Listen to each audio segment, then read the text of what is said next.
धर्मस्य धर्मस्य परन्तप अप्राप्यमानि वर्तन्ते मृत्यु संसारवर्त्मनि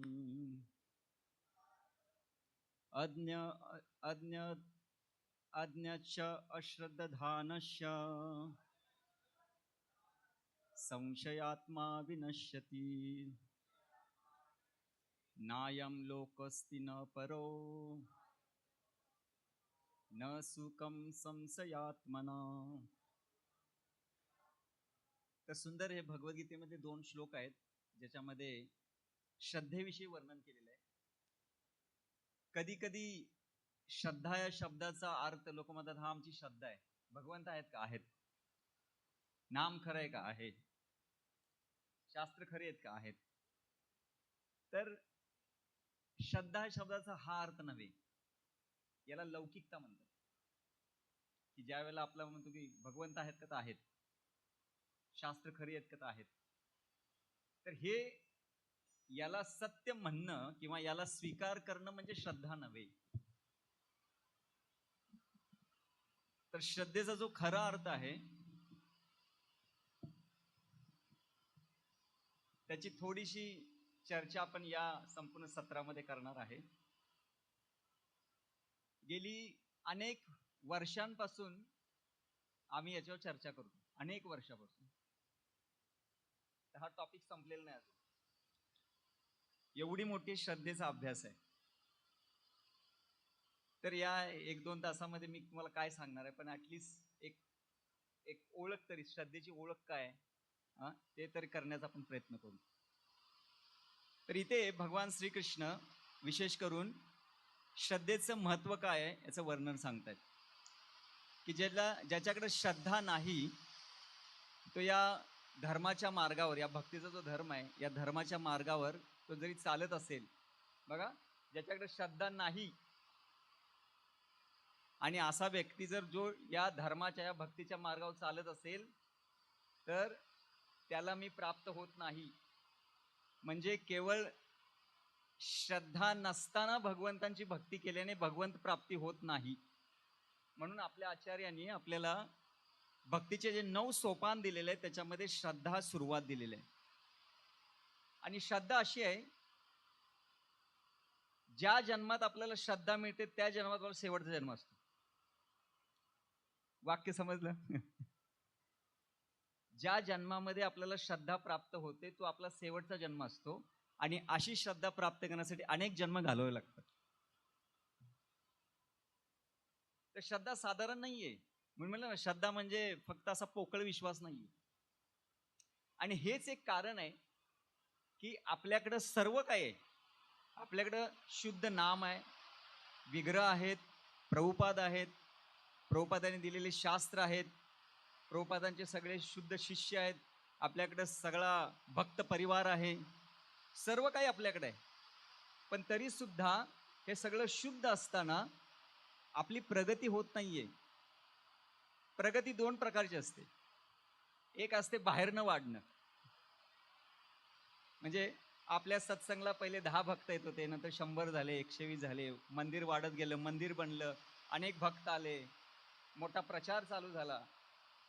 तर आज हा प्रचार, ही प्रगती सगळीकडे आहे. जिथे जिथे आपण जाऊ ना तिथे सुरुवातीच्या दिवशी जर सुरुवातीचे दिवस ऐकले तर असं वाटतं की 2, 3, 4 घरातून प्रचार चालू होतो.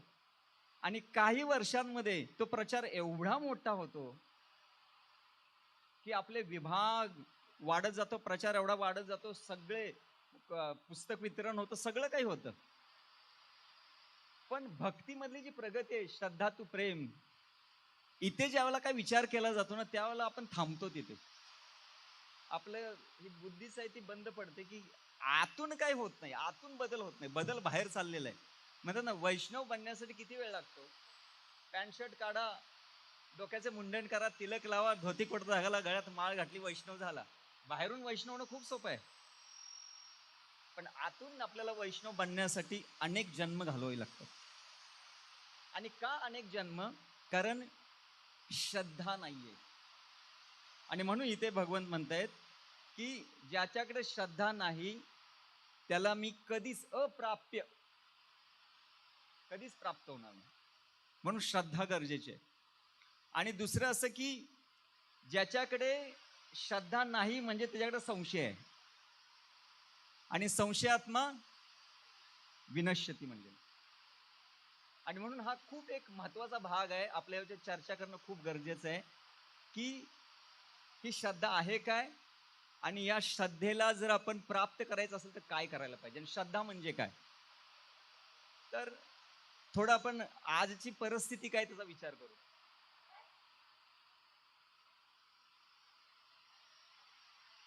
आज पहिली जर कमतरता आपल्याकडे असेल ना, तर ती कमतरता आहे ती म्हणजे श्रद्धेची.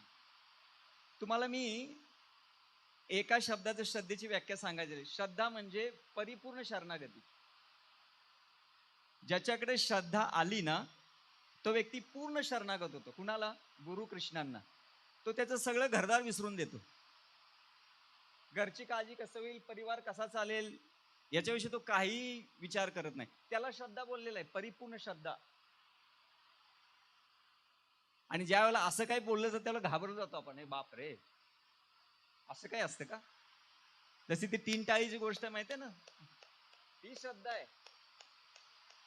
ती श्रद्धा आहे की ते म्हणाले की माझा एवढा विश्वास आहे की मी जर 3 टाळी वाजवली तर मला सगळं काही मिळेल. याला श्रद्धा बोललेलं आहे. आता बघा सगळ्यांचे चेहरे कसे एकदम तर ही श्रद्धा आहे. आणि ही सगळी श्रद्धा मिळवणं आपलं आपलं पहिलं हे आहे. मला सांगा, नित्यानंद प्रभू हे नाम वितरण करतायत, आहे की नाही. कोणाला देत आहेत, कोणाला देत. श्रद्धावान जन हे श्रद्धावान जन. अरे नाम तुम्ही द्यायला आलाय ना, आणि नाम हे मोफत दिलं जातं. दिले की नाही. आपण काय म्हणतो, नामाला किंमत नाहीये, नामाला काही मूल्य नाहीये, आपण फ्री मध्ये वाटतो. श्रद्धा मूल्य शुद्ध नाम येईत बिकाय. नाम हट्ट खोलले. नाम हट्ट म्हणजे नामाचा बाजार आहे. आणि नित्यानंद प्रभू जे मुख्य विक्रेते आहेत, म्हणतायत तुम्हाला कोणतं धन घेऊन यायचंय, श्रद्धारूपी मूल्य तुम्ही घेऊन या, मी तुम्हाला नाम देतो. पण शुद्ध नाम घेण्याचा अधिकारी व्यक्ती कोण आहे, ज्याच्याकडे श्रद्धा आहे. नाहीतर मग आपलं नाम काय, नाम नाही ते नामाक्षर असं बोललं जातं. जसं ABCDE F हे काय, हे अक्षर आहेत. तसं हरे कृष्ण हे सुद्धा अक्षर बनतं ज्यावेळेला आपल्याकडे श्रद्धा नसते. पण ते अक्षर सुद्धा साधारण नाही, ज्याची आपण चर्चा करणार आहे. भले ते आपल्यासाठी नामाक्षर असेल, पण त्या प्रत्येकाची एक वस्तुशक्ती असते, वस्तुशक्ती. तसं त्या हरिनामाची एक वस्तुशक्ती आहे. श्रद्धा नसताना जर नाम घेतलं तर ते नाम पहिले श्रद्धा देतं. म्हणून आपण हा विचार करत नाही कोणाकडे श्रद्धा आहे कोणाकडे श्रद्धा नाही. पात्र अपात्र ना देखी ना करे विचार. श्रद्धा असू देत श्रद्धा नसू देत, आपण नाम देण्याचा प्रयत्न करतो. का? कारण आपल्याला माहित आहे हेच नाम त्याला श्रद्धा देणार आहे. म्हणून कृष्ण भक्तीमध्ये साध्य आणि साधन याला भेद केलेला नाहीये. पहिलं नाम काय करतं, नाम हे आपल्याला श्रद्धा देतं.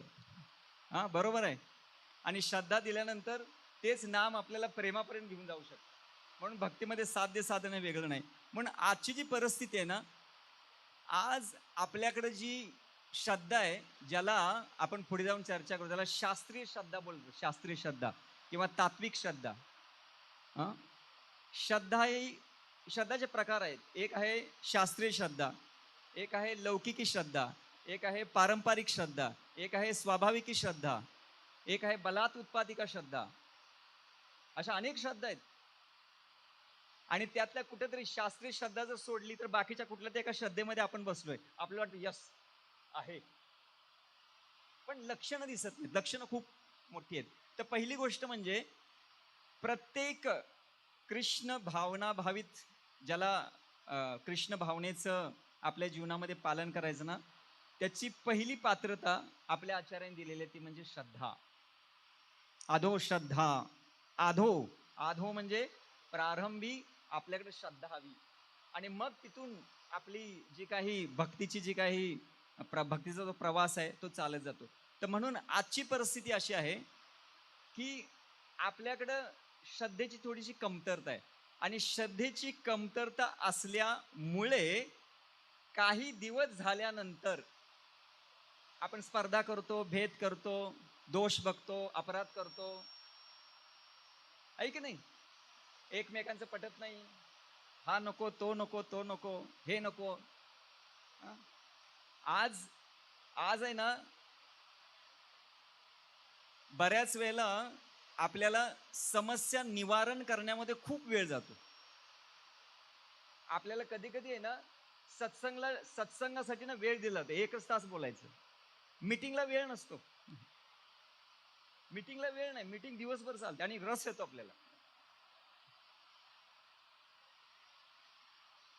तर कथा, परमपूज्य श्री श्रीमद गौरवाणी महाराज प्रभुपादांचे एक वरिष्ठ शिष्य होते. ते म्हणले कथा चालू झाली एंड नाही झाला पाहिजे, कथा ही गंगेसारखी वाहिली पाहिजे.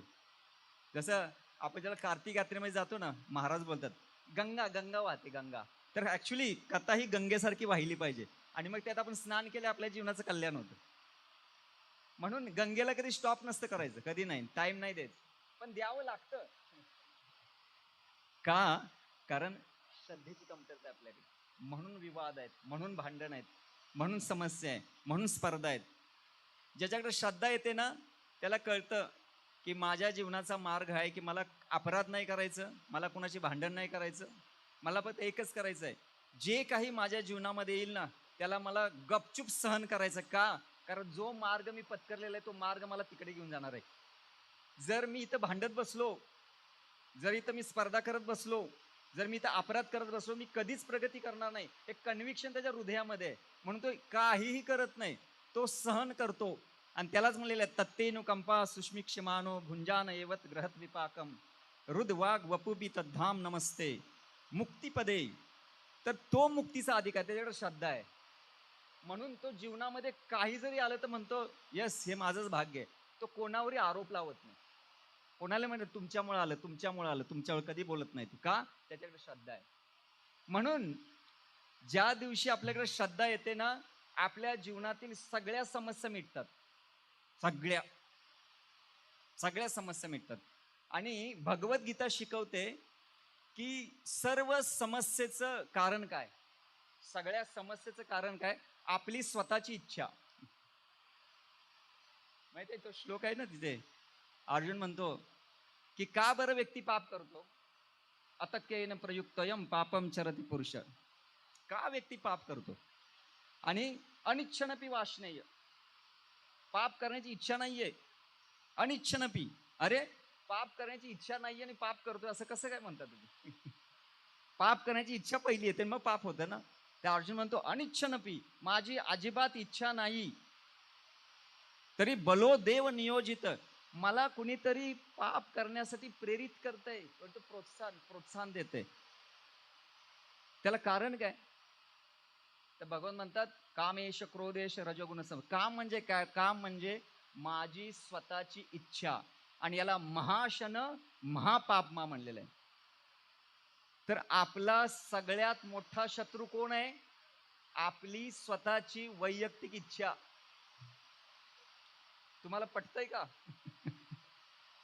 ज्या इच्छेसाठी आपण सगळं जग बाजूला करतो, मला मला मला पाहिजे, माझं म्हणणं, ते सगळ्यात मोठा शत्रू आहे या जगामध्ये. आणि हे ज्याला समजलं की माझी सगळ्यात मोठा शत्रू आहे की माझी स्वतःची वैयक्तिक इच्छा, हे ज्या दिवशी समजतं ना, तो दिवस म्हणजे श्रद्धेच्या विकासाचा दिवस आहे. म्हणून तो शरणागत होतो, म्हणतो आता माझी इच्छा बंद, आता हे गुरुदेव तुम्ही सांगा मी कसं राहायचं.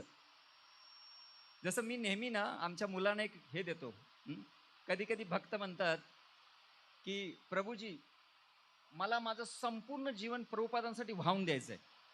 वाक्य सुंदर आहे की नाही? इथंच गडबड आहे. गडबड काय?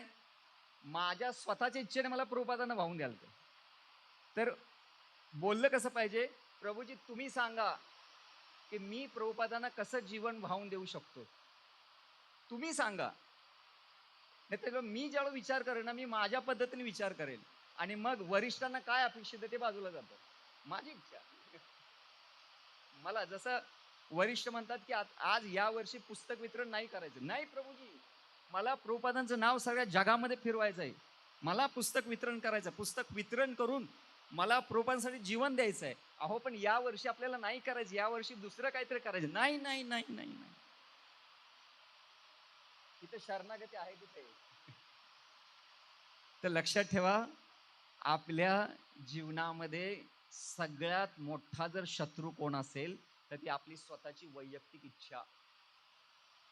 आणि म्हणून भक्तीची सुरुवात कधी होते? भक्तीची सुरुवात शरणागतीने होते. शरणागती नाही तर भक्ती नाही. मग मला इति पुंसार्पित विष्णू जे म्हणले ना, भक्तीचे नवलक्षण, की आपल्याला पहिलं अर्पण व्हावं लागतं आणि मग श्रवणम कीर्तनम विष्णू स्मरणम पादसेवनम अर्चनम वंदनम सख्यम आत्मनिवेदम, हे जे भक्तीची 9 लक्षणं आहेत ना, ही लक्षणं पहिलं स्वतःला अर्पण करावं लागतं. आणि म्हणून श्री चैतन्य महाप्रभू ज्यावेळेला या पृथ्वीवर अवतरित झाले तर ते ज्यावेळेला ते आले ना, की श्रीकृष्ण चैतन्य प्रभू दया करी स्वपार्षद स्वीय सह अवतारी. आणि काय पुढे? अत्यंत दुर्लभ प्रेम करीबारे दान शिकाय शरणागती भक्तेर प्राण. भक्तीचा प्राण काय? काय भक्तीचा प्राण आहे? शरणागती. म्हणजे एखादा व्यक्ती आहे, त्याचं शरीर आहे पण त्याच्याकडे प्राण नाहीये, तर तो जिवंत नाहीये. तसं मी हरिनाम करतोय पण शरणागती नाहीये, प्राणच नाही, प्राणच नाही माझ्याकडे. तर म्हणून आपल्यासाठी विचार करण्यासारखी गोष्ट आहे. पहिला गोष्ट हा विचार करायचा की मी शरणागत आहे का. आणि शरणागतीला सुरुवात आहे पण अंत नाही. किती शरणागत व्हायचं, त्याला अंत नाहीये, सुरुवात आहे. जसं दीक्षेला सुरुवात आहे, अंत नाहीये. दीक्षा काले भक्त करे आत्मसमर्पण. दीक्षा म्हणजे काय? दीक्षा म्हणजे परिपूर्ण शरणागत होणे. आपल्या दीक्षा म्हणजे काय? म्हणजे दीक्षा म्हणजे नाव बदलणे. दीक्षानंतर 16 माळा जप करायचं, 4 महिन्याचं पालन करायचं असतं. एहो बाह्य हे बाह्य आहे. दीक्षा म्हणजे शरणागती. तर म्हणून हा जो भाग आहे अश्रद्धा, ही अश्रद्धेचं पहिलं निघालं पाहिजे आणि आपल्या जीवनामध्ये श्रद्धा यायला पाहिजे. तर श्रद्धेची पहिली म्हणजे शरणागत होणं. आणि मग शरणागतीची लेवल असते, हळूहळू ही वाढत जाते. म्हणून श्रद्धेपासून शरणागतीला सुरुवात होते, ती हळूहळू भजन क्रिया, अनर्थ निवृत्ती, निष्ठा, रुची, आसक्ती, भाव आणि प्रेम अशी वाढत वाढत वाढत वाढत वाढत वाढत वाढत जाते पूर्णपणे. तर म्हणून आपल्याला हा श्रद्धा हे समजणं खूप गरजेचं आहे. मग निष्ठा म्हणजे काय? निष्ठा म्हणजे गाढी श्रद्धा आहे. रुची म्हणजे काय? ती श्रद्धा आपल्याला रुची द्यायला लागलेली आहे. आसक्ती म्हणजे काय? आता आसक्तीने ते भजन चाललेलं आहे, श्रद्धेचाच विकास होत चाललेला आहे पुढे. ती श्रद्धा आसक्तीपर्यंत एक या जगातली असते, कारण 3 गुणातली असते. म्हणून जसं भाव येतं त्यावेळेला श्रद्धा बदलते आणि ते भावाचं रूपांतर घेते, प्रेमाचं रूपांतर घेते. म्हणून श्रद्धेला बीज बोललेलं. बीज, बीज म्हणजे ज्याच्यातून अंकुर येतो. आणि अंकुर म्हणजे आपल्या इच्छा. लक्षात घ्या, आपल्या हृदयामध्ये ज्या ज्या इच्छा येत आहेत तशा तशा प्रकारचं बीज आपल्या हृदयामध्ये आहे, म्हणून इच्छा येतात. हृदयामध्ये जर बीज नसेल तर इच्छा येत नाही. समजतंय?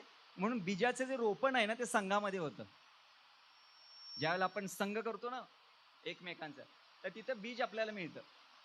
आणि बीज म्हणजे जशी ज्या प्रकारची, म्हणजे हृदयामध्ये बीज असल्याशिवाय इच्छा येत नाही, तसं भक्ती करण्याची इच्छा माझ्या हृदयामध्ये आली म्हणजे बीज आहे. बरोबर आहे?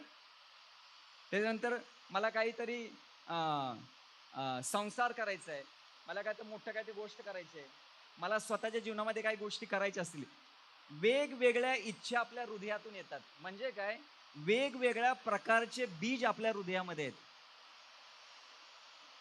आणि श्री चैतन्य महाप्रभूने आपल्याला शिकवलेलं आहे की आपल्याला खरं बीज काय आणि अनावश्यक तृण काय हे समजणं गरजेचं आहे. आहे ना, चैतन्य चरितामृत मध्ये जो प्रसंग आहे, श्री रूप गोस्वामींना शिक्षा देत आहेत ते.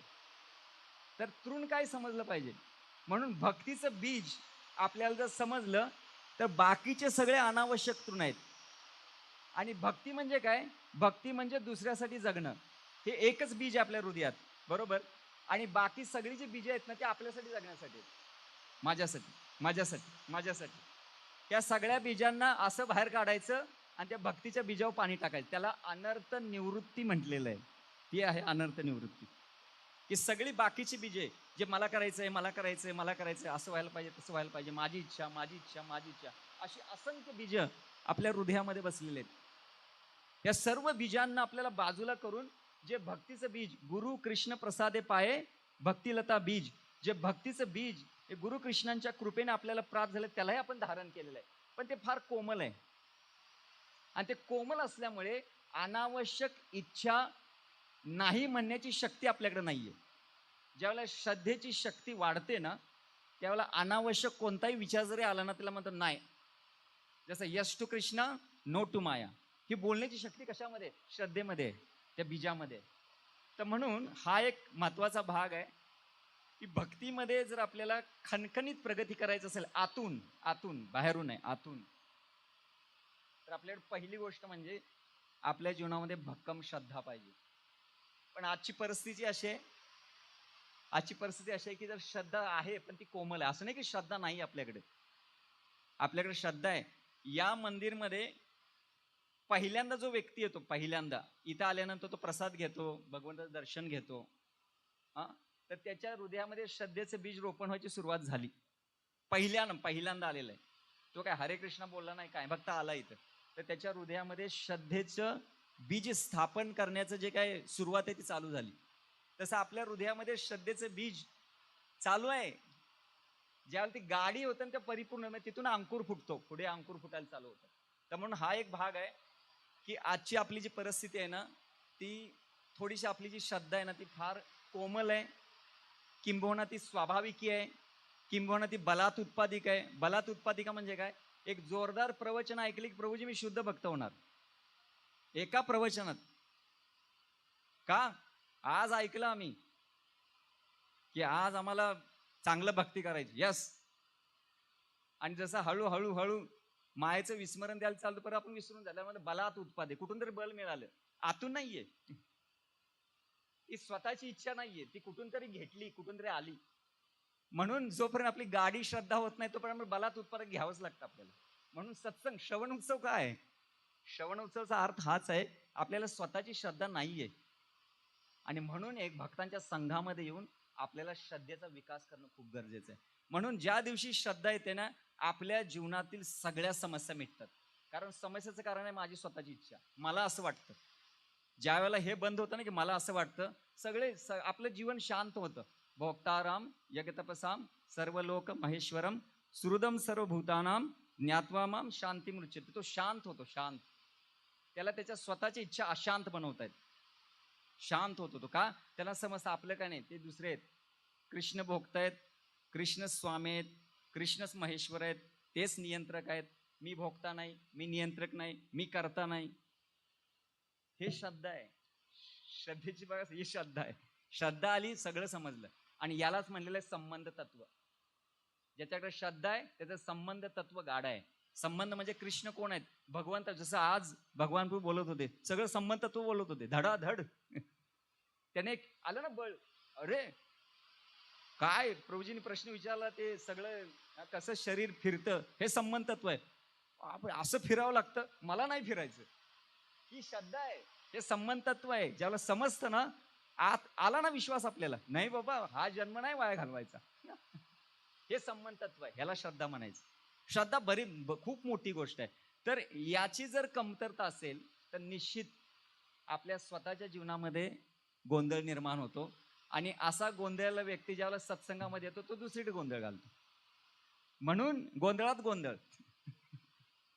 म्हणून श्रद्धा महत्वाची आहे. तर आजची परिस्थिती अशी आहे की आपल्याकडे किंबहुना आहे श्रद्धा, पण ती कोमल आहे, मग त्याला अश्रद्धा बोललेलं आहे. तर ही परिस्थिती असल्यामुळे खूप मोठ्या काही आपल्यामध्ये ना मतभिन्नता, मतभेद, मत्सर, द्वेष, क्रोध, लोभ, भौतिक इच्छा याचं प्रबलता खूप वाढते आणि मग समस्या उद्भवतात जीवनामध्ये. जसं जसं सेंटर जुनं होत जातं ना, तसं तसं आपल्याला समजतं. आहे की नाही? का? कारण हे कारण, हे समजून घ्या. मी तुमच्या घरचाच एक व्यक्ती आहे, मी बाहेरनं आलेलो नाहीये. कारण व्यवस्थापन मी बी करतो, मला माहित आहे काय आहे ते. तर मी घरचाच व्यक्ती आहे. आणि मी ज्यावेळेला विचार केला, ज्यावेळेला मी भांडत होतो, माझ्याही भौतिक इच्छा होत्या, पण ज्याला मला कळालं ना, हे आपलं प्रॉब्लेम, आपल्याकडे श्रद्धाच नाही. ज्या दिवशी कळालं, सगळं बंद करून टाकलं. आपली काही इच्छा नाही, तुमची काय इच्छा सांगा बाबा, कशाला. काय तुमच्यासाठी करायचं शेवटी. आणि आम्ही तर खरं आलो तर प्रभुपादांना, गुरुंना जीवन देण्यासाठी आलो, आमच्या स्वतःसाठी तर आलेलोच नाहीये. मग आपलं जसं सांगते तसं करत राहायचं, संपलं. शांत होऊन जातं जीवन, शांत. जप तर एवढा भारी होतो ना, कारण जप करताना आपल्या इच्छावर येतात ना, हे करायचंय, ते करायचंय, ते करायचंय, ते करायचंय. हा नाही म्हणतो, का नाही म्हणतो.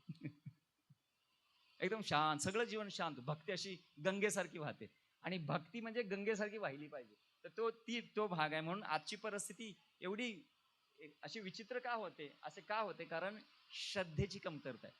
म्हणून श्रद्धेचा विकास करणं हे प्रत्येकाचं कर्तव्य आहे. म्हणून श्रवण उत्सव जो असतो ना, तो एका गोष्ट असते, म्हणजे श्रद्धा गाडी बनवायची. संघामध्ये यायचं, श्रद्धा गाडी बनवायची. तर हे अश्रद्धा. दुसरं आहे, हे सुद्धा खूप महत्वाचं आहे, तत्वभ्रम. जसं आज सकाळी प्रभूजी या तत्वाचं विवेचन करतोय की देवता काय आहेत, देवी काय आहेत. हे तत्वभ्रम. आणि या तत्वभ्रम मध्ये ऍक्च्युली श्री भक्तिविनोद ठाकूर भक्तीमध्ये प्रगती का होत नाही त्याची 4 कारणं देतात. त्यातलं पहिलं आहे तत्वविभ्रम, दुसरं आहे हृदय दौर्बल्य, तिसरं आहे असत तृष्णा, आणि चौथा आहे अपराध. या 4 कारणामुळे आपली भक्तीमध्ये प्रगती होत नाही. पण ते म्हणतात या 4 कारणांमध्ये सगळ्यात महत्वाचं कारण म्हणजे काय? तत्वभ्रम. तत्वच माहित नाही, संबंध तत्वच माहित नाही. मला सांगा, आपण जे हरिनाम करतोय, हरिनाम हे संबंध आहे, अभिदेय की प्रयोजन आहे आपल्यासाठी? आता सांगा, आपल्यासाठी काय प्रयोजन? हरिनाम अभिदेयमध्ये येतं, संबंधामध्ये येतं की प्रयोजन मध्ये येतं? हरिनाम कशामध्ये येतं? अभिदेय आहे ना, अभिदेय आहे, अभिदेय मध्ये आहे ना. हा हा, तुमच्यासाठी प्रयोजन, पण हे अभिदेय आहे ना, अभिदेय आहे, बरोबर आहे. हे अभिदेय, हरिनाम हे आपल्यासाठी काय? अभिदेय आहे. परंतु ते अभिदेय त्यावेळेलाच बनते जेव्हा आपण शरणागत होतो, तो पण ते बनत नाही. प्रयोजन तर खूप पुढे गेलं. प्रयोजन तर खूप पुढे गेलं, समजलं ना. म्हणजे एखादा म्हणतो ना, मी 64 माळा जप करतो, माझी भक्ती आहे का? शरणागत असाल तर भक्ती, नाही तर 64 माळा करून भक्ती होत नाही. शरणागत असेल, एक माळ जरी केली शरणागत राहून, गुरु म्हणाल तुझ्यासाठी एक माळ, बाकी चला कार्य करा, ती भक्ती झाली. आणि गुरुंना ओळंडलं आणि 192 माळा जप केला, त्याला भक्ती म्हणत नाही, त्याला म्हणायचं योगी. योग आहे, योग, मला काहीतरी करायचं. तर म्हणून हा खूप भाग आहे. तर इथे तत्वभ्रमच्या 4 गोष्टी श्री भक्तिविनोद ठाकूर सांगतात, 4 गोष्टी. एक आहे, ते म्हणतायत की स्वतत्वभ्रम, परतत्वभ्रम, साध्य साधन भ्रम, आणि विरोधी विषय भ्रम. विरोधी विषय भ्रम म्हणजे भक्तिमय मार्गामध्ये असे कोणकोणते विषय आहेत जे मला प्रतिकूल आहेत, याचं परिपूर्ण अध्ययन करणं खूप गरजेचं आहे. श्रील उपदेशामृत हा ग्रंथ सगळ्यांनी वाचलेला आहे, बरोबर आहे. श्रील उपदेशामृत हा ग्रंथ श्रील रूपगोस्वामी जे रसाचार्य आहेत, आपल्या संप्रदायामध्ये रसाचार्य म्हणून कुणाला ओळखलं जातं? श्रील रूपगोस्वामी. कारण त्यांनी खऱ्या अर्थाने श्री चैतन्य मनोभीष्टम, श्री चैतन्य महापूंचं हृदय जाणलं होतं. तर त्यांनी ज्याला श्री उपदेशामृत हा ग्रंथ लिहिला ना, त्यांनी या ग्रंथामध्ये 11 श्लोक लिहिले. त्यातला पहिला श्लोक माहित आहे कोणता आहे? वाचो वेगम मनसा क्रोध वेगम जीवा वेगम उदर उपस्थ वेगम एतान वेगान यो विषयेत धीर सर्वमपि मा पृथ्वीश शिष्यात. तर पहिला श्लोक काय आहे? स्वतःच्या इच्छा. पहिला श्लोक काय? स्वतःच्या इच्छेचे आवेग येत आहेत ना त्याला थांबवा. हा श्लोक आहे पहिला. पहिला श्लोक म्हणजे वाचवेग मनसापूर्वक वेग नव्हे. पहिला श्लोक काय आहे? स्वतःची इच्छाचे जे आवेग येत आहेत ना, मनातून, जिभेतून, क्रोधातून, हे जे आवेग येत आहेत ना, हे स्वतःचे जे इच्छा आहेत ना, तो त्याला जो थांबवतो तो भक्त. हा पहिला श्लोक, स्वतःची इच्छा थांबवून. दुसरा श्लोक काय? बाबा हे स्वतःची इच्छा थांबवायची असेल ना, पहिले विरोधी विषय काय ते समजून घ्या. विरोधी विषय काय? विरोधी विषय काय? अत्याहार, प्रयास, प्रजल्प, नियमाग्रह, जनसंग, लौल्य. श्री रूप गोस्वामी पहिलं विरोधी विषय काय ते सांगून देत आहेत. कारण शरणागतीमध्ये दुसरं तत्व आहे, अनुकूल घ्यायचं असलं प्रतिकूल वर्ज करावं लागतं. आता प्रतिकूल वर्ज करण्यासाठी प्रतिकूल काय आहे ते समजून घेतलं पाहिजे. आजच्या परिस्थितीला भक्त ज्याला विरोधी विषय भ्रम काय ते समजून घेत नाहीत, तर मग आपल्या जीवनामध्ये फार मोठी अशी बिकट परिस्थिती येते. आणि ते सकाळी प्रभूजी वर्णन करत होते की का बरं देवतांना सन्मान द्यायचा का नाही द्यायचा, भ्रम येतो. त्यांना कसं समजून घ्यायचं माहिती नाही, देवता काय आहेत कसं माहित नाही, असं डिटेलमध्ये वर्णन करता येते. तर आपल्यासाठी काय अनुकूल आहे, काय प्रतिकूल आहे, याचा विचार आपल्याला जर प्रतिकूल विषय जर नाही समजला तर त्याचा त्याग आपण कसा करणार, कोणत्या गोष्टीचा त्याग करायचा कसं समजणार आपल्याला. तर म्हणून श्रील भक्तिनाथ ठाकूर म्हणतायत की तत्वभ्रम मध्ये, तत्वभ्रम हा सगळ्यात मोठी गोष्ट आहे. कारण तत्व व्यवस्थित नसलं, सिद्धांत व्यवस्थित समजले नाही तर आपलं संबंध ज्ञान कमकुवत होतं. कारण अभिधेयाला शक्ती संबंध देतं. संबंध तत्व अभिधेयाला शक्ती देतं. अभिधेयाला शक्ती म्हणजे काय? निरपराध नामले प्राभे प्रेम धन. तर निरपराध कोण बनवतं? संबंध तत्व निरपराध बनवतं आणि त्याला श्रद्धा बोललेलं. तर म्हणून प्रतिकूल विषय समजून घेतले पाहिजे आणि प्रतिकूल विषयाला ना म्हणण्याची शक्ती पाहिजे, ती श्रद्धेतून येते. मग ज्याच्याकडे शक्ती आहे तो इंद्रिय निग्रह करू शकतो आणि त्यालाच गुरु बोललेला आहे. तोच गुरु होण्यासाठी पात्र आहे जो संपूर्ण जगभरामध्ये कृष्ण होण्याचा प्रचार करू शकतो. पहिलं क्वालिफिकेशन श्री रूप गोस्वामी आपल्याला देतात. म्हणून विरोधी विषय भ्रम आपल्याला माहिती पाहिजे की माझ्या जीवनामध्ये प्रतिकूल काय आहे. श्री भक्तिनाथ ठाकूरांनी प्रतिकूलवर भजनं लिहिलेले आहेत, जो 3 ते 4 भजनं आहेत. प्रतिकूल शास्त्र नाही वाचणार, प्रतिकूल संग नाही करणार, प्रतिकूल अन्न नाही खाणार, प्रतिकूल दृश्य नाही बघणार, प्रतिकूल ऐकणार नाही. काय सुंदर. प्रतिकूल जागेमध्ये मी जाणार नाही. तर आपल्याला कळलं प्रतिकूल जागा काय आपल्यासाठी. म्हणून हा तत्वभ्रम. तर आपण आजची स्थिती बघतोय, आपल्या सगळ्यांची स्थिती काय आहे, तर हे एक असणं खूप गरजेचं आहे की तात्विक गोष्टी माहिती असणं गरजेचं आहे. आणि या तात्विक गोष्टीमध्ये विरोधी विषय भ्रम, प्रतिकूल काय आहे, कृष्ण भावनेचं बीज मला माझ्या हृदयामध्ये जर त्याचं रोपण करायचं असेल तर हृदयामध्ये अनावश्यक गोष्टी कोणत्या आहेत. आणि त्याला मी छोट्या शब्दात माझं टायटल दिलं, अनावश्यक म्हणजे माझ्या स्वतःच्या इच्छा, त्याला अनावश्यक म्हणायची. जी गुरु कृष्णाची इच्छा ती आवश्यक आहे, त्यालाच बीज म्हणलेलं आहे. पण माझी स्वतःची इच्छा म्हणजे काय, ते अनावश्यक. अशी तृण इतके भरलेले आहेत, इतके भरलेत, कधी समजत नाही मेन लता काय तृण काय. म्हणून त्याला म्हणलेलं वाचो वेगम मनस क्रोध वेगम जीवा वेगम. आवेग इतके आहेत, इतके आहेत, त्या आवेगांना थांबवण्याची शक्ती आहे ना ती श्रद्धेमध्ये. त्यासाठी प्रतिकूल. आणि मग तिसरा श्लोक अनुकूल दिलेला, उत्साहात, निश्चयात, धैर्यात. ज्याच्याकडे उत्साह आहे त्याच्याकडे श्रद्धा आहे, ज्याच्याकडे निश्चय आहे त्याच्याकडे श्रद्धा आहे, ज्याच्याकडे धैर्य आहे त्याच्याकडे श्रद्धा आहे. आणि म्हणून तत्तत कर्म प्रवर्तन, तत्तत कर्म प्रवर्तन, ते कर्म जे कृष्ण भक्तीसाठी प्रगती करू देतं ते मला करायचं आहे. पण त्याचे मनोभाव काय? मनोभाव आहे उत्साह म्हणजे निरंतर प्रॅक्टिस, निश्चय, विश्वास की जे मी प्रॅक्टिस करतोय ती निश्चित मला फल देणार आहे. आणि धैर्य, जोपर्यंत मला मिळत नाही तोपर्यंत आतुर होत नाही मी. धैर्य, जसं प्रभू सकाळी म्हणतो धैर्य ठेवा, जरा थांबा, जरा शांत राहा. आहे आपण योग्य गाडीत बसलोय, शांत राहा, शांत राहा, मिळेल धैर्य. तर श्रद्धा हे गोष्टी देते, उत्साह देते, निरंतर प्रॅक्टिस करायला होते, काही खंड नाही. भक्तीला ना, भक्ती ही पार्ट टाइम जॉब नसते, लक्षात घ्या. भक्ती म्हणजे असं नाही 2 तास जप करायचं बाकी आपला संसार करायचा नाही. भक्ती म्हणजे 24 तास केली जाणारी गोष्ट आहे. अहेतुकी अप्रतिहता. तेषाम सतत युक्तानाम सततम कीर्तयंतो मा. किती श्लोक देऊ मी तुम्हाला? भक्ती हा पार्ट टाइम जॉब नाही. याचा अर्थ असं नाही संसार सोडावा लागतो. संसार हा भक्तिमय होतो. गुरु कृष्णासाठी संसार करतो. मुलांचं पालन गुरु कृष्णासाठी असतं. धन कमवणं गुरु कृष्णासाठी असतं. काम सोडायची गरज नाही. काम अर्पण करावं लागतं. भक्ती हा 24 तासाचा भाग आहे. तर ती निरंतरता श्रद्धेमुळे होते. त्याला म्हणलेलं आहे उत्साह. उत्साह म्हणजे निरंतर प्रॅक्टिस. अखंडित, खंड नाही त्याच्यामध्ये अजिबात.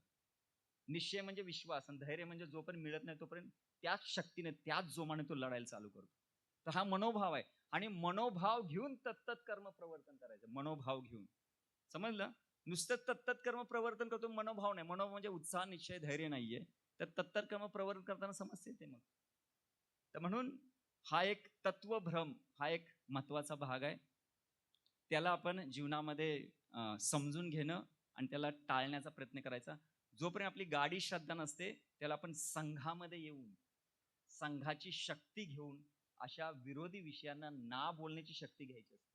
आणि होतं का नाही असं, ज्यावेळेला आपण संघामध्ये होतो, हा तुम्ही सोडलं, मी सोडणार. संघामध्ये खूप बळ आहे. भले भले आपली श्रद्धा जरी गाडी नसेल, पण संघामध्ये ना ते बळ आहे. संघामध्ये शक्ती दिली आहे. असं म्हणतात की संघामध्ये माया प्रवेश करत नाही. फक्त माया दूर करते मग प्रवेश करते. संघामध्ये नाही प्रवेश करत. तर म्हणून हा तत्वभ्रम. दुसरं. तिसरं आहे, हे खूप महत्वाचं, की आजकाल जे शुद्ध साधू आहेत ना, ते फार व्यस्त आहेत. आपण जर भगवान पुन्हा म्हणलं तुम्ही रोज या आमच्याकडे, होऊ शकतं का? आज मला एवढं म्हणजे असं वाटतं प्रवचन थांबायलाच नको. काय बोलत होते ते. आणि हे म्हणायचं साधूचं हृदय बोलतं. साधू ज्याला बोलला तर हृदय, हृदयातून बोलतो. हृदयातून. हृदय म्हणजे सगळं भरलेलं आहे त्यांनी. फटाफट अशी गंगा वाहते तशी कथा वाहते. तर त्यांची व्यस्तता म्हणजे आज इकडे तर उद्या तिकडे सगळीकडे जायचं. ते व्यस्तता ते सहज उपलब्ध होत नाहीत. आणि प्रॉब्लेम असा आहे की आपला संसार सुद्धा ते जर उपलब्ध झालं तर तिथं जायला काय होतं, कधी कधी प्रॉब्लेम होतो आपल्या संसारामध्ये. तर साधू संघ आहे ना, साधू संघाला जर आपण कमी पडलो, जसे उन्नत साधू आहेत भगवानपूर सारखे, अशा उन्नत भक्तांच्या संघाला जर आपण कमी पडलो, तर भक्तीमध्ये डळमळीतपणा 100% येणार. कारण साधू संघामध्ये पॉवर आहे, खूप शक्ती आहे. खूप शक्ती. आणि साधू ज्याला बोलायला चालू करतं ना, धडाधड अशी शक्ती आतमध्ये घुसायला चालू होते. असे ते ते जे बाण आहेत ना, घुसत होते ना आज. असे घुसत होते आतमध्ये. त्यासाठी साधू संघ. तर ती गोष्ट आहे की साधूंचा संघ आज आपल्याला फार दुर्लभ झालेला आहे. त्याला कारण साधू नाही, त्याला कारण आपणच आहोत. आपण पुढे जेव्हा चर्चा जाईल ना, त्याला कळेल आपल्याला की आपणच त्याला कारणीभूत. तर हे एक आहे की आजच्या परिस्थितीमध्ये साधू अधिक व्यस्त आहेत, ते सहज उपलब्ध होत नाहीत. म्हणून आजची परिस्थिती थोडीशी फार अशी कठीण होत चाललेली आहे. चौथी गोष्ट, कृष्ण भावनेमध्ये पदार्पण आपण येताना आपण अनेक आपलं आपण काय घेऊन आलो, आपण गुण घेऊन नाही आलो. आपण काय घेऊन आलेलो आहे, आपल्या हृदयामध्ये असे अनेक अवांछित संस्कार घेऊन संस्थेमध्ये प्रवेश केलेला आहे. जसं म्हणतात की, जसं सुरुवातीला चर्चा केली, बाहेरून वैष्णव तर आपण लगेच बनलो, पण आतून जे संस्कार आहेत ना, ते एवढे प्रबळ आहेत की वैष्णव बनूच देत नाहीत. थोडं म्हणलं ना, आज ध्यानपूर्वक जप करायचा असा निर्णय घेतला, दुसऱ्या सेकंदाला आपला निर्णय फेल होऊन जातो. का तर ते संस्कार आहेत ना, ते संस्कार इतके शक्तिशाली आहेत की त्याच्यातून अशा काही इच्छा येतात, असं काही होतं ना की आपल्याला ते करूच देत नाहीत. आणि हे संस्कार घेऊन आपण पदार्पण केलेलं आहे. तर म्हणून अवांछित संस्कारयुक्त साधक ज्याला कृष्ण भावनेमध्ये पदार्पण होतं ना, त्याला जीवनामध्ये फार समस्या निर्माण होतात. आणि त्याचा संघर्ष होतो. पण अनर्थ निवृत्ती म्हणजे, अनर्थ निवृत्ती म्हणजे संघर्ष आहे, अनर्थांचा संघर्ष आहे. किती संघर्ष करतो. सकाळी जप करतानाच किती संघर्ष असतो. सगळ्यात मोठा संघर्ष.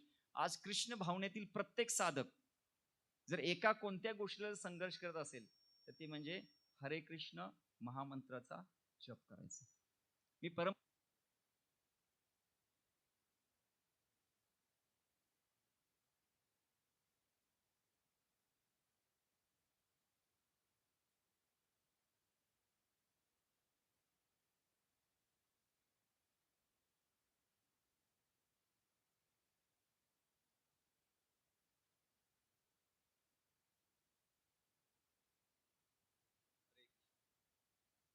महाराजांना प्रश्न विचारला,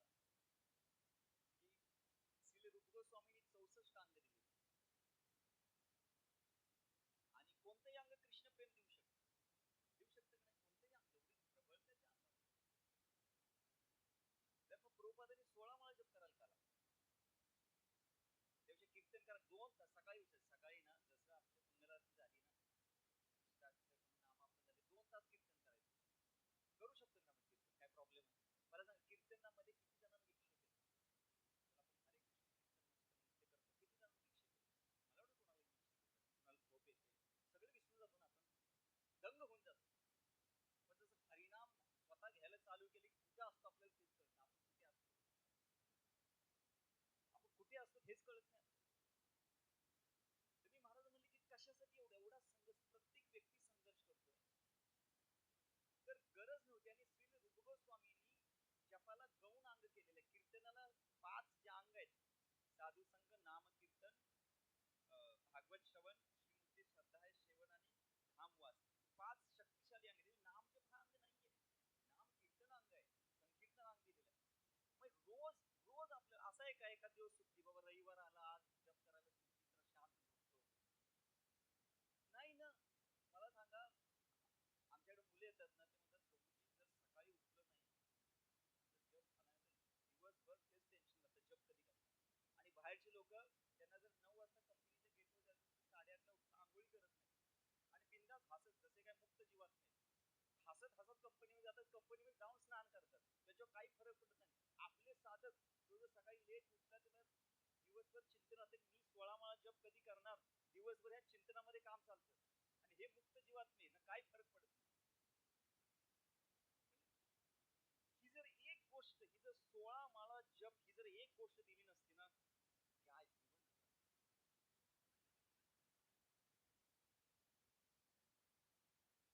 काय जीवन झालं असतं. सगळ्यांना पटतंय का नाही? किती संघर्ष आहे.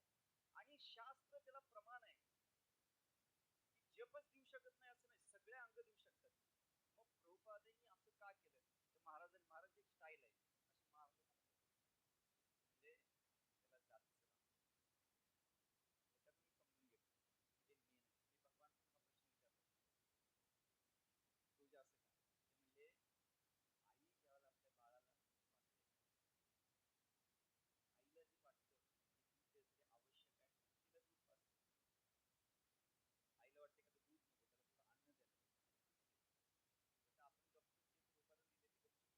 आणि याची कारण आहेत, मी कारण नाही बोलणार, त्याची कारण आहेत. जप ही साधारण गोष्ट नाही. जप ही साधारण गोष्ट नाही. हेच आपल्या प्रगतीचं सगळ्यात मोठं लक्षण आहे, प्रगती कशी होते. तुम्ही जे श्रद्धा टू प्रेमापर्यंत गेला ना, तिथे सगळे गुण तुटत जातात ना, तिथे सगळं उत्तर आहे. हा? तर म्हणून हे जे संस्कार आहेत, ते संस्कार इतके भयानक आहेत आपल्या हृदयामध्ये, ते आपल्याला खूप त्रास देत आहेत, खूप त्रास देतात, आणि म्हणून जीवनामध्ये थोडीशी बिकट परिस्थिती निर्माण होते. तर हे अवांछित संस्कारयुक्त साधक. त्याच्यानंतर आजकाल आहे ना, हे जे आहे ना, हे मोबाईल,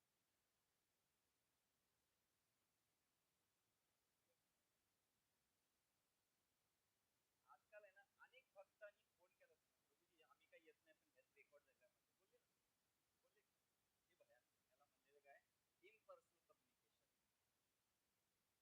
हा मोबाईल आहे ना एका काळासाठी होता, ते म्हणजे काय, कोरोनाचा एक परिस्थिती आली होती, म्हणून त्या काळासाठी आपलं फिजिकल जो सण होता तो दूर गेला होता, कारण जवळ येणं धोकादायक होता म्हणून. असं नव्हतं पण म्हणत होते.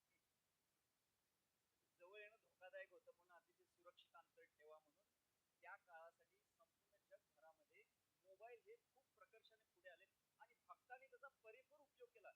इस्कॉन मध्ये जो मोबाईलचा उपयोग झाला त्या काळी, बाकी कोणत्याही कंपनीमध्ये कुठेही झाला नसेल एवढा, कुठेही झाला नसेल एवढा उपयोग. आणि सगळ्यांना माहित, आपण घरामध्ये राहून सकाळपासून सकाळपासून संध्याकाळपर्यंत कधी जप, सकाळी सगळ्यांचा जपा टॉक, त्यानंतर भागवत चर्चा, दिवसभर त्याच्यामध्ये पूर्ण एंगेज होत.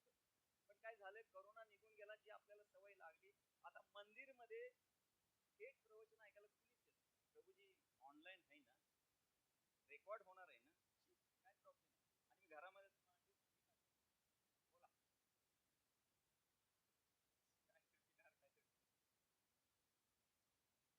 परंतु भक्तिरस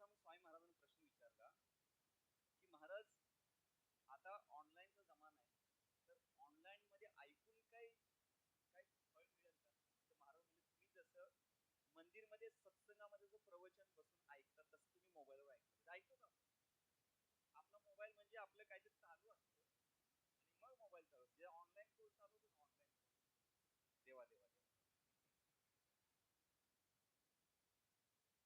काय ते कोर्स ते लक्षण काय या ऑनलाईन वाले माहित आहे आणि जो कोर्स अटेंड करतो त्यालाही माहित आहे बस तर सगळ्यात भयानक झालेलं आहे हे जे इम्पर्सनल कम्युनिकेशन इतकं भयानक आहे आज बोलायचं बोलायचं नाही फोन करायचं फोन आज माहिती आहे का जर आपण बालाजीला दर्शनाला गेलो ना तिने जर आपल्याला आतमध्ये फोन अलाउड केला ना कोणी बोलत बसणार सगळे आपले फोन बघत बसतो आपण दर्शन फोन काढून घेतो सगळे बोलत बसतो जातो ना आपण आतमध्ये सगळे एकत्र बोलत बसतो तर हे जे आहे ना याच्यामध्ये ना ही अशी गोष्ट आहे जी आपल्या हृदयामध्ये भक्तीचं बीज देऊ शकत नाही कितीही शुद्ध भक्ताचं प्रवचन आपण मोबाईल मधून ऐकल्याने भक्तीचं बीज मिळत नाही प्रेरणा मिळेल प्रोत्साहन मिळेल ज्ञान मिळेल पण भक्तीचं बीज मिळणार नाही कारण ते लाईव्ह नाहीये ते निर्जीव आहे समजलं ना माध्यम काय निर्जीव आहे ते सजीव नाहीये ज्याला भक्त बोलत असून तो जिवंत आहे आणि त्याची जी भावना आहे त्याचे जे शब्द आहेत त्या शब्दाद्वारे त्याची जी भक्ती आहे ना शब्द समोर आहेत त्या शब्दाच्या आतमध्ये त्याची भक्ती आहे आणि शब्द ज्याला कानाद्वारे आपल्या हृदयामध्ये प्रवेश करतात ना त्या शब्दाद्वारे त्यांची भक्ती त्यांचा रस त्यांची रुची त्यांचा विश्वास त्यांची श्रद्धा सगळी ते शब्दाद्वारे आपल्या हृदयामध्ये प्रवेश करते मोबाईल नाही मोबाईल इन्फॉर्मेशन ते काही काळासाठी होतं पण त्याला आता आपण काय केलेलं आहे त्याला पूर्णपणे त्याला अधिकृत करून टाकलं तो एक भाग आहे म्हणून जीवनामध्ये समस्या आहे आपण लाईव्ह ऐकत विसरून जातो रेकॉर्डेड आहे ना ठीक आहे माझं घरचं काम करतो हे रेकॉर्डिंग आहे आणि म्हणून मोबाईल आहे ना मोबाईल हे एक शुद्ध भक्त ज्याला मोबाईलवर प्रवचन ऐकलं ना त्यांना काही प्रॉब्लेम नाही कारण शुद्ध भक्ताच्या हृदयामध्ये भक्तीचं बीज आहे आणि ज्याच्या हृदयामध्ये भक्तीचं बीज आहे ना त्याला फक्त उद्दीपनाची गरज आहे उद्दीपन समजते उद्दीपन म्हणजे आपल्या मुलाची चप्पल पाहिली की आपल्याला उद्दीपन काय मुलाचा सगळा चेहरा आपल्या समोर येतो त्याला म्हणायचं उद्दीपन तसे एका शुद्ध भक्ताने मोबाईल मध्ये काही जरी पाहिलं शुद्ध भक्ताने त्याला उद्दीपन त्याला भगवंत आठवतात आपल्या हृदयामध्ये बीज नाही आपल्याला कुठे आठवणार आपल्या हृदयामध्ये बीज कुठलं आहे की मोबाईल मध्ये अन्य गोष्टी आहेत ना त्याचं बीज आपल्या हृदयामध्ये आणि म्हणून थोडस हात असा हल्ला आणि दुसरं आलं मग रमून जातो मग तो एकदम मुक्त जीवात्मा मुक्त म्हणजे स्टेडी स्थिर त्याला या जगातली कुठली शक्ती हलवू शकणार शांत आहे का तर बीज आतमध्ये उद्दीपन मिळालं शांत झालं म्हणजे म्हणतात ना समाधी अवस्था थोडं थोडं बोट हल्लं इतकं ते भयानक बनलंय आणि समजून घ्या फार भयानक आहे ते त्याला भयानक म्हणजे त्याला फक्त भगवंताच्या सेवेत वापरायसाठी ते त्याला वापरलं पाहिजे आपल्या सेवेत आलं की ते फार भयानक तर म्हणून हे जे अवैयक्तिक संवादन आहे इम्पर्सनल कम्युनिकेशन ते फार घातक आहे म्हणून आपण नेहमी नेहमी आपण लाईव्ह क्लासेस फिजिकल क्लासेस जिथे एक शुद्ध भक्त स्वतःच्या शरीराची उपस्थिती आहे अशा ठिकाणी जाऊन आपण ऐकणं खूप हा एक आहे जे आजच्या परिस्थितीमध्ये ह्याला खूप वाव दिल्यामुळे भक्तीमध्ये प्रगती फार कमी झाली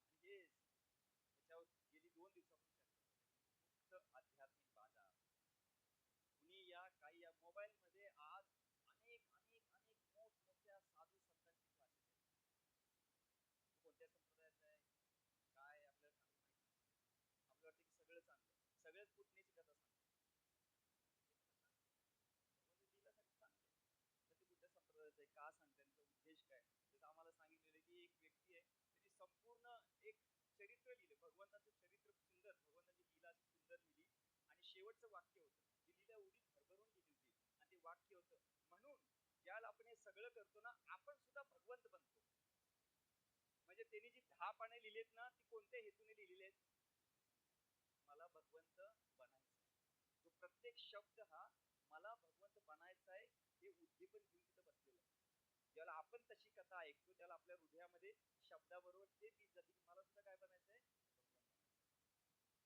तर म्हणून आपल्याला कळत नाही की आज मुक्त आध्यात्मिक मोबाईलनं सगळं खुलं केलेलं सगळं खुलं सगळ्यांना आपल्याला फ्री केलेलं आहे कुठेही ऐकू शकता काही ऐकू शकता तुम्हाला जे पाहिजे ते मिळेल जगाच्या कानाकोपऱ्यामध्ये सगळं काय आहे पण आपल्याला समजण्याची गरज माझ्यासाठी काय आहे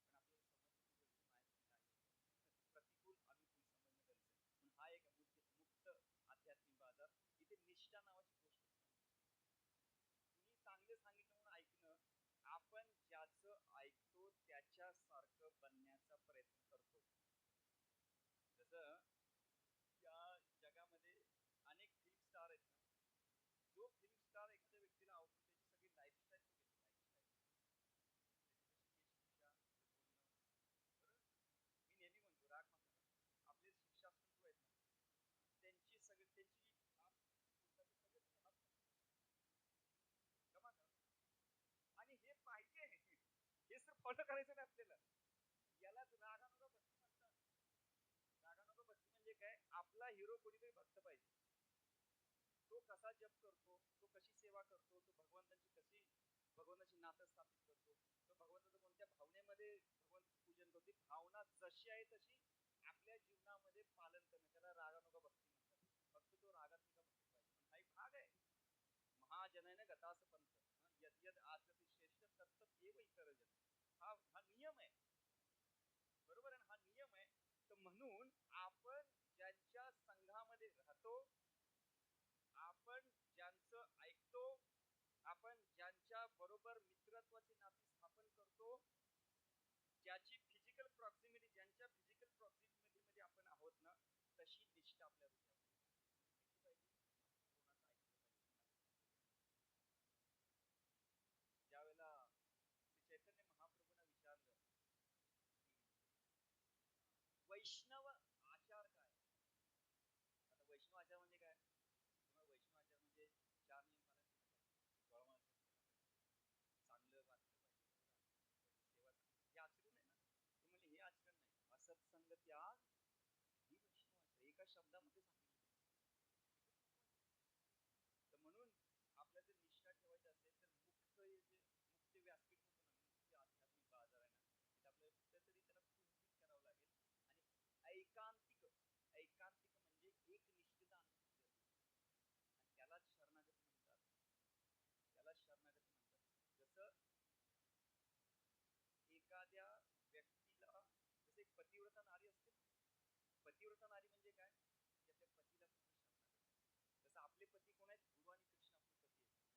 हा, म्हणून गुरु, कृष्णांचे प्रतिनिधी गुरु आहे, म्हणून गुरुला ज्यावेळेला आपण समर्पित होतो, मग आपल्या जीवनामध्ये दुसरं कुणी नाही राहत. त्यालाच त्याला शरणागती.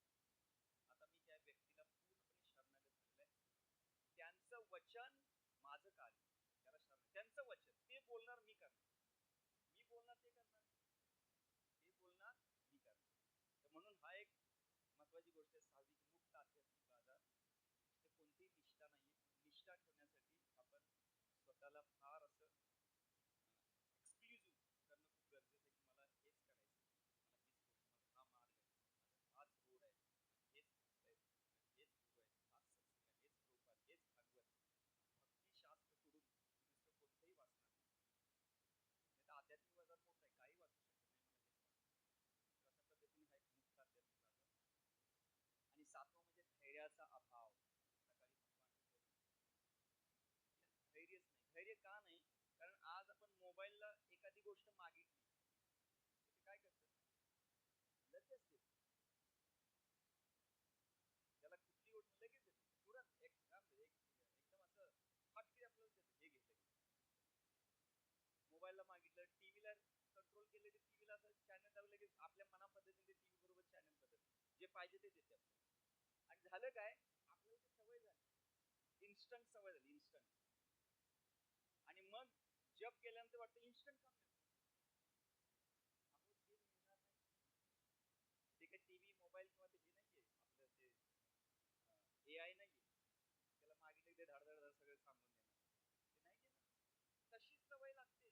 आपण ज्या इन्स्ट्रुमेंट बरोबर राहतो, हा, आपण याला कंट्रोलर बनण्याचा प्रयत्न करतो. म्हणून समजा आपला फोन जर एका भक्तानी नाही उचलला, किती क्रोध येतो. अरे मी फोन केला नाही उचलला, अहो थांबा ना, तो काय ते करत असेल ना. तर ती भाव आला ना, मी फोन केला उचललं पाहिजे. मी सांगितलं ना, कधी कधी भक्त असे बोलत आहेत ना, आणि समजा दोघं तिघं बोलत आहेत आणि फोन असं ठेवलेला आहे, बघा असं ठेवलेला आहे फोन असं, आणि दोघं तिघं बोलत आहेत. प्रभूजी तो भक्त ऐकत नाही, कसं नाही ऐकत नाही, प्रभू कळतं हे काय आहे? त्या फोनद्वारे मी त्यांना नियंत्रित करायला, म्हणजे नियंत्रकाचा भाव आपल्यामध्ये येतो. आणि त्या नियंत्रकाचा भाव आपल्यामध्ये आल्यामुळं लगेच फळ मिळालं पाहिजे. लगेच फळ मिळालं पाहिजे. त्याला धैर्य पाहिजे ना. उत्साहात, निश्चयात, वीर्यात. तर म्हणून या 7 गोष्टी आहेत. या 7 गोष्टी आपल्याला व्यवस्थित समजून घ्यायच्या आहेत. त्याच्यामध्ये जर ह्या व्यवस्थित समजून घेतल्या तर आपली स्वतःची परिस्थिती परिपूर्ण बदलून जाईल. त्यात पहिला आहे तो म्हणजे अश्रद्धा, आपल्याला श्रद्धाळू बनलं पाहिजे. दुसरं आहे विरोधी विषय काय, प्रतिकूल काय, ते व्यवस्थित समजून घेतलं पाहिजे. साधूंचा संघ जितका लाईव्ह मिळेल आपल्याला तेवढा घेणं गरजेचं आहे. जितके संस्कार आहे ते संघामध्ये येऊन त्याला दूर करायला प्रयत्न करायला पाहिजे. इम्पर्सनल कम्युनिकेशन टाळणं खूप गरजेचं आहे. आणि आध्यात्मिक बाजार सगळं खुलं आहे म्हणून काही स्वीकारायची गरज नाही. आपल्याला जे आवश्यक आहे स्वीकार केला पाहिजे. आणि धैर्याचा अभाव, जर आपण धैर्य बाळगलं पाहिजे तर आपण संघामध्ये येऊन शिकून घेतलं पाहिजे की आपण ज्या पर्वतावर चढणार आहे ना त्याला हळूहळू प्रगती आहे. भक्ती म्हणजे फार ग्रॅज्युअल आहे, फार हळू हळू हळू हळू प्रगती. ठीक आहे. तर अशा पद्धतीने ही आजची परिस्थिती आहे. तर आजची परिस्थितीवर आपण बघूया. तर एक सुंदर हे आहे. आता आपण खऱ्या अर्थानं आपल्या प्रवचनाला सुरुवात करतोय. श्रीमान महात्मा प्रभूंनी एक सुंदर कविता लिहिली. ती इंग्लिश मध्ये त्याला मराठीत केलेलं आहे. तर भक्त समुदायामध्ये राहत असताना काय काय घडतं, कसं घडतं. तर त्यांचे ते I was shock, I was shock असे एक त्यांचे त्याला मराठीत केलेलं आहे. तर हे व्यवस्थित समजून घ्या. ते म्हणाले मी हादरून गेलो होतो, गोंधळून गेलो होतो जेव्हा मी गोलोकाच्या दारात प्रवेश केला. जेव्हा ते गोलोकला गेले आणि गोलोकच्या दरवाजामध्ये ते उभे आहेत आणि म्हणजे आय वॉज शॉक, मी थोडं हादरून गेलो, मला माझ्या मनामध्ये गोंधळ निर्माण झाला. कशामुळे? तेथील सौंदर्यामुळे नव्हे किंवा तेथील प्रकाशामुळे किंवा सजावटीमुळे नव्हे. कशामुळे मला शॉक बसला? तर गोलोक मध्ये उपस्थित असलेल्या त्या भक्तांना पाहून, ते ज्या भक्तांना भगवंताच्या बरोबर बघत होते त्या भक्तांना पाहून त्यांच्या हृदयामध्ये गोंधळ निर्माण झाला. ते म्हणजे मला अति आश्चर्य वाटले, कारण पृथ्वीवर आम्ही एकाच सत्संगामध्ये एकाच मंदिर मध्ये होतो, तर मी त्यांना सगळ्यांना ओळखत होतो, त्यांच्याकडे भक्तीचा लवलेश सुद्धा नव्हता आणि ते गोलोक मध्ये. त्याचे उदाहरण देत आहे. माझा संकीर्तन लीडर तिथे उभा होता, ज्याने 2दा पैसे चोरले होते. त्याच्या शेजारी माझा जुना टेम्पल प्रेसिडेंट होता, जो कधीच कोणाशी सौजन्याने वागला नव्हता. कृष्णदास नावाचा एक भक्त होता, ज्याने कधीच उपदेश केला नाही, जो अत्यंत दांभिक वाटत असे, तो मात्र भगवंताच्या सानिध्यामध्ये परमानंदामध्ये बसलेला आहे. आणि हे गोलोकच्या दरवाजामध्ये हे बघतायत आणि म्हणजे आय वॉज शॉक. आणि भगवंतांना तो अत्यंत प्रिय वाटत होता. तर हे किती वर्णन करताय. मी माझ्या गुरूंना विचारलं, हे काय चाललंय, याचा अर्थ मला समजत नाहीये. हे सगळे भक्त इथे कसे का असू शकतात?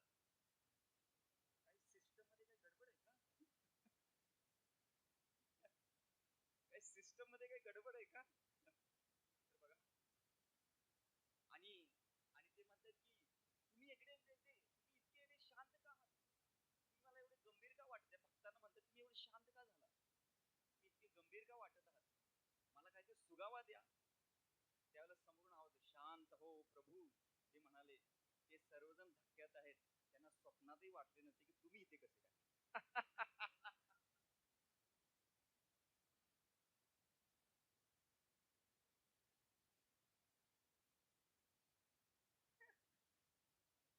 समजलं. तर ही प्रत्येकाची स्थिती आपल्याला वाटते मी योग्य आहे, दुसरा खराब आहे. आपण सगळे खराब आहोत म्हणून या जगामध्ये आहोत. भगवान एक उदाहरण देतात. ते म्हणतात जुना कैदी नवा कैदी. काय उदाहरण आहे त्यांचं एक. ते म्हणतात जेलमध्ये आहे ना, जो जुना कैदी असतो ना त्याला म्हणतात तो प्रेझेंटेबल आहे, कारण तो प्रामाणिक आहे, एवढ्या वर्षापासून आहे, त्याचा विश्वास बसतो. मग तो कैदी, मग त्याला सुपरवायझर बनवतो जेलच्या आतमध्ये, जेलच्या बाहेर नाही, जेलच्या आतमध्ये. मग त्याला तोच खिचडी वाटणार, तोच सगळ्यांची प्रेझेंटी घेणार, नवीन आलेला ड्रेस देणार. समज, कैदी तो कैदीच. तसं या जगामध्ये आपण सगळे कैदी आहोत, कोण नवीन आहे कोण जुना आहे. ज्या जगात आहे तसं प्रत्येकाला वाटतं की मी बरोबर आहे, दुसरा चुकीचा आहे. पहिलं समजून घेऊन सकाळी प्रभूजी म्हणाले ना, स्वदोष दर्शन चालू केलं म्हणजे आपण प्रगती चालू केली. स्वदोष दर्शन की मी चुकीचं आहे, मी चुकीचं आहे. गुरु महाराज तर म्हणतात की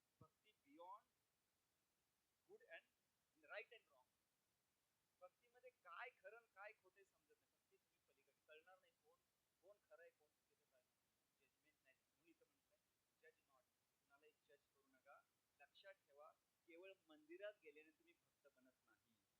तसेच केवळ तुमच्या गॅरेजमध्ये तुम्ही उभं राहिल्याने तुम्ही कार बनणार नाही. आणि मंदिर हे संतांचं संग्रहालय नव्हे, तर पतित जीवांवर उपचार करणारं रुग्णालय आहे. प्रत्येक संताला एक भूतकाळ असतो आणि प्रत्येक पाप्याला एक भविष्यकाळ असतो. म्हणून आपण इथे सगळे एका कृष्ण भावनाकृत जो संघ आहे. प्रभुपाद याला दोन नावं देतात, एक आहे विद्यालय, दुसरा आहे अस्पताल. विद्यालय म्हणजे विद्यार्थी म्हणून इथे प्रवेश करतोय, आणि हॉस्पिटल म्हणजे इथे आल्यानंतर आपण सगळे रुग्ण आहोत. आणि रुग्ण आहे म्हणजे इथे कोणतरी मलमूत्र विसर्जन करणार, कोणतं खोकणार, कोणतं रडणार, कोणतं ओरडणार. आपल्याला काय करायचं? सहन करायचं. हॉस्पिटलमध्ये आपण काय करतो? हे ओरडू नको म्हणतो का त्याला? मग तो बिचारा, तो पेशंट आहे, मी पेशंट, मी ओरडतो, तो सहन करतो, तो ओरडतो, मी सहन करतो. तसं भक्त समुदायामध्ये एकमेकांना सहन करायचं. आणि डॉक्टर जो उपचार देतो, जे औषध देतो, हरे कृष्ण कृष्ण कृष्ण हरे हरे, हरे राम राम राम हरे हरे, जो औषध आपल्याला डॉक्टर देतो ते आपलं जपून घ्यायचं. कारण मेडिसिन या अस्पतालमध्ये, जे मेडिसिन आपल्याला मिळते आपल्याला रिपेअर होणार, ते आपल्याला रिपेअर करणार. तर म्हणून एवढं लक्षात ठेवणं खूप गरजेचं आहे. आपण सगळे इथं रोगी आहोत, सगळे रोगी आहोत. त्यामुळं आपल्याला एकमेकांना समजून घेऊन पुढे पुढे चालायचं. आणि ज्या वेळेला आपण समजून घेत नाही त्यावेळेला घडतात अपराध. आणि अपराध काय करतात माहितीये का? महाराज म्हणतात की अपराध हे लुटारू आहेत. लुटारू, लुटारू म्हणजे काय? तुम्ही भक्तीचं धन घेऊन चाललाय रस्त्याने, तर लुटारू काय करतात? धन चोरून घेतात. आपण भक्ती करायची, धन कमवायचं, अपराध घेऊन जातात. आपण भक्ती करायची, धन करायचं, अपराध घेऊन जातात. शेवटी तिथेच. म्हणून तो भाव एवढी वर्ष मी भक्ती करतोय, तिथेच पुढे का जात नाही, पुढे का जात नाही? मग आपण सगळे नुसते बिझी कॉर्पोरेट मध्ये स्पर्धा आहे, मत्सर आहे, द्वेष आहे. तर आहोत. आपण पहिलं स्वीकार करायचं की या जगामध्ये सगळ्यात खराब व्यक्ती म्हणजे कोण? सगळ्यात खराब व्यक्ती म्हणजे मी. आणि सगळ्यात खराब म्हणजे कोण? तुम्ही. मी तो सांगले की सोजीवर माझ्यासारखं कोण आहे का? नाही. सगळ्यात खराब व्यक्ती मी आहे. मला सगळे सहन करतायत, धन्यवाद. तुम्ही मला सहन करताय, तुम्ही मला सहन करताय, मी तुम्हाला सहन करतो. यस, ह्या लागे होडाहोडी. अशी होडाहोडी पाहिजे. तुम्ही मला सहन करा, मी तुम्हाला सहन करतो. आपल्याला भांडायचं नाही, आपल्याला द्वेष करायचा नाही, आपल्याला हातात हात धरून एकत्र भगवत भक्तीमध्ये वागायचं. आणि ह्याने भगवान प्रसन्न होतात. भगवान ज्यावेळेला त्यांचे पुत्र भांडतायत त्यांना खुश होणार नाही. श्री भक्तिदास स्वामी महाराज म्हणाले, मला लवकर ते म्हणे मला जायचंय, बाज झालंय, भौतिक जगात बाग बाजार मंदिर मध्ये गोंधळ एवढा चालू झाला, म्हणजे नको बास. त्यांनी लवकर म्हणले जातो मी, निघून गेले लवकर. तर गुरुना कधी बरं नाही होत ना, त्याला आपण अशा पद्धतीने आपण त्याचे पुत्र आहोत, आपण त्याची मुलं आहोत ना. आपली मुलं ज्याला एक नाही कधी भांडतात त्याला कधी बरं वाटतं. तुम्ही जरा, मी एवढं कष्ट करतो तुमच्यासाठी, एवढं सगळं आणतोय, जरा शांततेत व्हा ना. तसं प्रभुपाद म्हणलं, अरे मी एवढं 70 वर्षात असताना मी अमेरिकेत जाऊन प्रचार केला, एवढे सगळे ग्रंथ लिहिले, सगळं केलं तुमच्यासाठी. आता शांत राहा, ह्याचा उपयोग करा, उपयोग करा, या. मी तुमची वाट बघतोय गोलोक मध्ये, दरवाजा मागून उघडला, या. त्यासाठी आपल्याला आहे ना, सगळ्यात महत्वाची गोष्ट म्हणजे ही शिकली पाहिजे की आपण सगळे रुग्ण आहोत. इथे आपण या रुग्णालयामध्ये आपण प्रवेश केलेला आहे. आपल्याला सगळ्यांना एकमेकांना सहकार्य करत करत करत आपल्याला पुढे जायचं आहे. आणि म्हणून प्रभुपाद ज्याला अंतिम श्वास सोडत होते आणि ते आपल्या धामामध्ये नित्य लिलेमध्ये जाणार होते, त्याला म्हणाले, भक्तांनो, माझं तुमच्या चरणी एकच विनंती आहे, ते म्हणजे तुमचं खरंच माझ्यावर जर प्रेम असेल तर कृपया करून तुम्ही एकमेकांना स्वीकारा. कृपा हे म्हणाले की तुम्ही दररोज 16 माळा तुमचा जप करा, रोज आरती करा, नाही. शेवटी माझी एकच विनंती आहे तुम्हाला, तुमचं खरंच जर माझ्यावर प्रेम असेल ना, तर तुम्ही एकमेकांना स्वीकारा. ही प्रभुपादांची शेवटची इच्छा होती, तीच आपल्या सगळ्यांची इच्छा असते. तर म्हणून हे आपल्याला कळणं गरजेचं आहे. तर म्हणून अशा पद्धतीने आपला श्रद्धेचा विकास चालू असतो. ज्याला आपण कृष्ण भावनेमध्ये प्रवेश करतो ना, त्याला आपल्याकडे जी काय श्रद्धा असते ती लौकिकी असते. लौकिकी म्हणजे शास्त्र वाचून आलेली नाही, शास्त्रातून आलेली नाही. शास्त्र काय आपल्याला माहिती नाही. कुणाच्या सांगण्यावरून, कुणाच्या संघातून ही श्रद्धा आपल्याकडे निर्माण झाली आहे, म्हणून त्याला लौकिकी श्रद्धा बोललं जातं. लौकिकी श्रद्धा. आणि ही लौकिकी श्रद्धा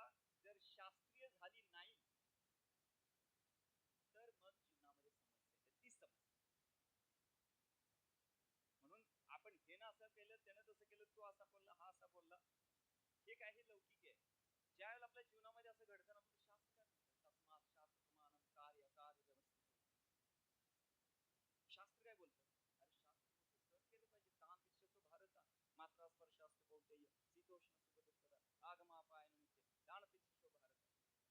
शास्त्रामध्ये सहन केलं पाहिजे. यस, मी सहन करणार. याला म्हणायचं शास्त्रीय श्रद्धा. माझ्या जीवनामध्ये कार्य अकार्य व्यवस्थित हो. मला काय करायचं आणि काय नाही करायचं हे शास्त्रातून शिकणार. मला तुम्ही सांगा मी काय करायचं, शास्त्र काय बोलतो. आणि मला सांगा, शास्त्र हे आपल्याला रिपेअर करण्यासाठी दिलेलं आहे. आपण रुग्ण आहोत ना, आपण पेशंट आहोत, त्यासाठी दिलेले आहे. म्हणून आपली श्रद्धा कोणती पाहिजे? पहिली, त्याला श्री भक्तिविनोद ठाकूर तात्विक श्रद्धा म्हणतात, त्याला शास्त्रीय श्रद्धा म्हणतात. शास्त्रीय श्रद्धा म्हणजे शास्त्रामधलं वाक्य वाचल्या वाचल्या आपल्याला बळ मिळतं आणि करण्यासाठी आपण त्याच्यासाठी जीवन पूर्णपणे खर्च करतो, ते त्याला शास्त्रीय श्रद्धा म्हणतात. म्हणून ही लौकिकी श्रद्धा शास्त्रीय श्रद्धा बनली पाहिजे. श्री जीव गोस्वामी आपले सुंदर एक आचार्य आहेत, गौडी आचार्य आहेत, ते म्हणतात ज्याच्याकडे शास्त्रीय श्रद्धा असते ना, तो कधीच अपराध करत नाही. बळ मिळतं त्याला. आणि त्याच्याकडून अपराध झाला तर इतका रिपेंट करतो, तर ते पश्चाताप त्याला एवढा वर उचलतो ना, समजा त्याच्याकडून चूक झाली ना, इतका पश्चाताप करू, इतका पश्चाताप, धिक्माम, धिक्कार आहे माझा. तर हे बळ मिळतं. असं नाही की त्यावेळेला अपराध होत नाही, अपराध होतो, चूक घडली, काय ते दुराचार झाला, तर इतका तो पश्चाताप करतो की पश्चातापाची अग्नीच जीव गोस्वामी म्हणतात, त्याचं सगळं जे प्रायश्चित्त आहे ना, त्याचं जे फळ आहे ना, जाळून भस्म करतो. इतका तीव्र पश्चाताप करतो आणि त्याच्या जीवनामध्ये एक दैन्य येते, चुकल्यामुळे. का? त्याची श्रद्धा. त्याच्यामुळे शास्त्रीय श्रद्धा. तर म्हणून ही लौकिकी श्रद्धा जर शास्त्रीय बनली ना, तर त्याचं लक्षण काय? लौकिकी श्रद्धा शास्त्रीय बनली, त्याचं लक्षण आहे शरणागती. आणि शरणागती म्हणजे काय? आता माझे जे वरिष्ठ आहेत, जे हे मंदिर चालवत आहेत, समजलं, आपण कोणाच्या ना कोणाच्या आधिपत्याकडे, एक तर थेट गुरूंच्या आधिपत्याकडे असतो किंवा गुरूंचे प्रतिनिधी कोणाच्या ना कोणाच्या आधिपत्याखाली आपण असतो. तर ज्यांच्या आपण आधिपत्याखाली आहोत त्यांना आपण शरणागती नाही. भगवान म्हणाले सर्व धर्मान परित्यज्य मामेक. कुणाला शरण जायचं? केवळ भगवंतांना शरण जायचं. म्हणून नवीन लोक येतात, कोणाला शरण जातात? भगवंतांना. कधी कधी नवीन लोक येतात, प्रभुपादांना नमस्कार करत नाही, ते कुठे येतात? डायरेक्ट त्याला लौकिकी म्हणतात. कारण त्यांना त्यांना त्याच्याशी श्रेष्ठ कोण आहे? भगवंत श्रेष्ठ. त्याला म्हणायचं कनिष्ठ. जो म्हणतो भगवान श्रेष्ठ आहे, आणि जो म्हणतो ना भगवंतांपेक्षा भगवंताचे भक्त श्रेष्ठ, तो खरा भक्त, तो खरा भक्त. त्याला मध्यम म्हणतो, त्याच्यामध्येच आणि श्रेष्ठ म्हणतो. तर म्हणून ही शास्त्रीय श्रद्धा जेव्हा बनते ना, त्यावेळेला आपल्याला जे कोणी आपल्याला मदत करत, आपल्याला कोणी प्रचार करत, आपल्याला कोणी शिकवते, एक लक्षात घ्या, प्रचार करताना प्रचारकाला रक्त आटवावं लागतं. बकेट बकेट रक्त एका एका व्यक्तीला बनवण्यासाठी रक्त आटतो ना, करता करता रक्त आटतो. तर म्हणून अशा व्यक्तीचं ऐकलं त्याला किती शांती मिळेल, आणि तो काय चुकीचं शिकवतो का? पण आपल्या इच्छा एवढं भयानक नसते, त्याचं काय ऐकायचं, काय ऐकायचं, थोडं माझं बी ऐका, माझं बी ऐका ना, असं म्हणतो ना आपण, थोडं माझं बी ऐका. आपण ज्याला म्हणतो ना की माझी इच्छा, आपण भक्ती सोडून कर्माकडे जातो. माझी इच्छा म्हणजे कर्म, भगवंताची गुरुची इच्छा म्हणजे भक्ती. लक्षात घ्या, सिंपल बा. माझी इच्छा म्हणलं की कर्म, भक्ती होत नाही. भक्ती म्हणजे काय? तुमची इच्छा. तुम्ही सांगा मी काय करू, तुम्हाला खुश करायचं. तर म्हणून ही शरणागती आहे.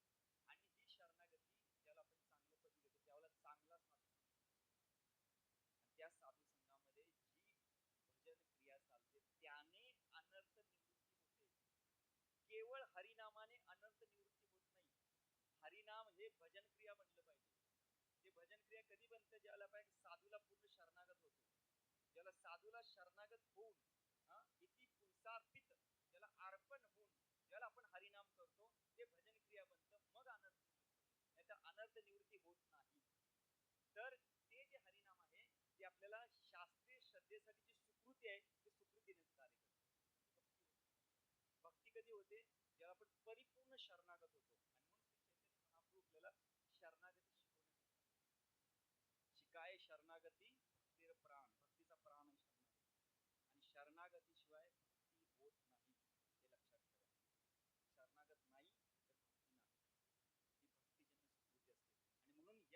कसं आहे, पहिली लौकिकी श्रद्धा असते. आपण जेव्हा नवीन असतो तेव्हा लौकिकी श्रद्धेद्वारे आपण या मंदिरमध्ये प्रवेश करतो. ही हळूहळू लौकिकी श्रद्धा, ही हळूहळू शास्त्रीय श्रद्धा बनली पाहिजे.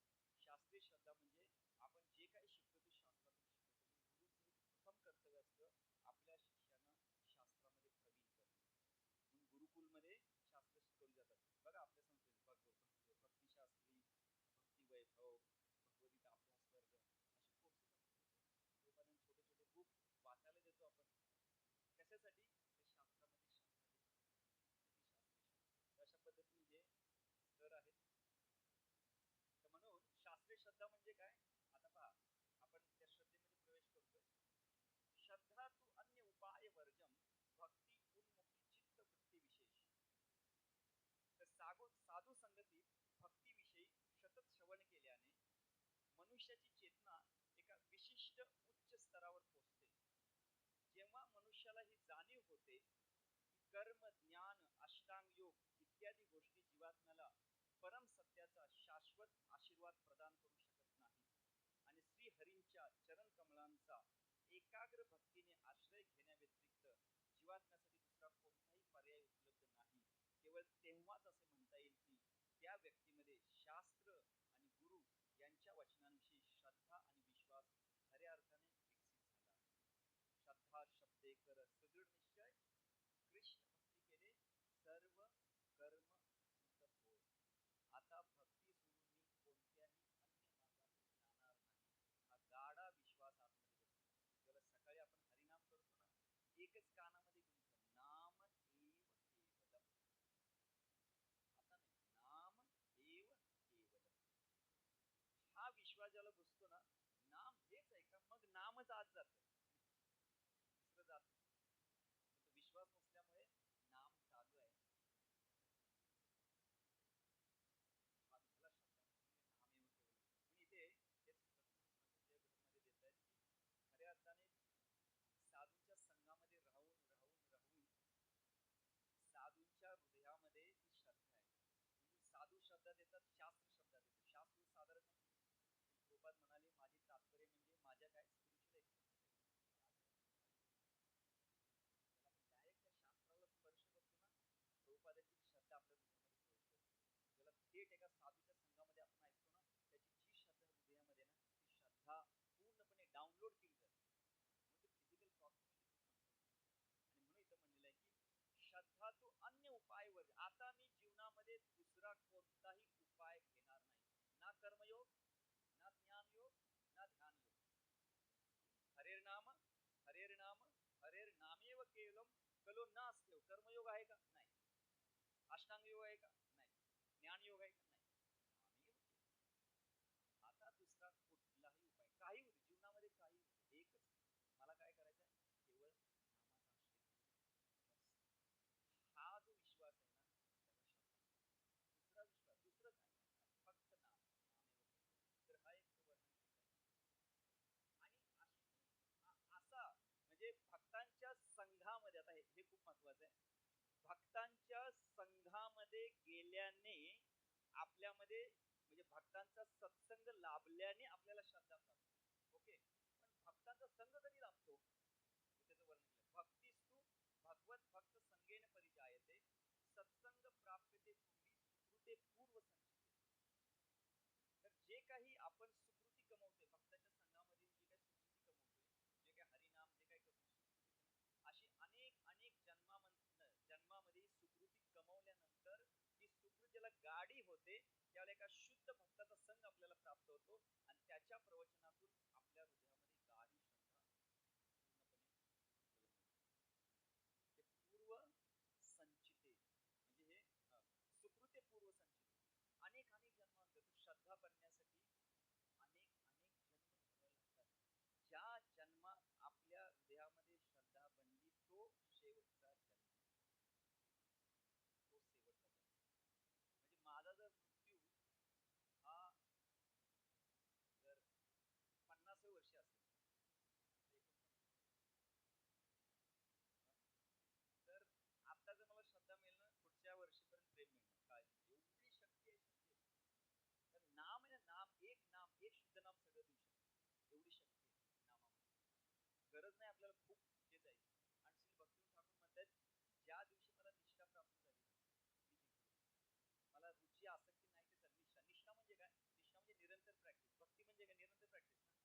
निष्ठा प्राप्त झाली, आपण जिंकलो. आणि या जन्मात निष्ठा प्राप्त झाली, आता ती निष्ठा जन्म जन्मांतर मला मिळत राहणार आहे. ज्या ज्या वेळेला मला जन्म घ्यायचा त्याला निष्ठा मिळणार. निष्ठा प्राप्त झाली म्हणजे अहेतुकी अप्रतित भक्ती अखंडितपणे आणि कोणताही हेतू न ठेवता पुनादपि सुनिचेन तरोरेव सहिष्णुना अमानेन मानदेन कीर्तनीय सदाहरी भक्तीमध्ये जो रम्मान झालेला आहे. आपल्या आचार्य म्हणतात निष्ठा जरी मिळाली निष्ठा तरी आपल्या जीवनाचं पूर्णत्व आपल्याला प्राप्त होतं. पुढची आसक्ती भाव व्यक्त पुढची गोष्ट आहे का तर भक्ती म्हणजे निरंतर केली जाणारी भगवंत गुरु आणि कृष्णांच्या प्रसन्नतेसाठी निरंतर जे काही कार्य केलं जातं त्याला भक्ती म्हणतात. आणि त्यासाठी हे करण्यासाठी आपल्याला सत्संग आहे ना तो अनेक अनेक जन्म घ्यावा लागतो.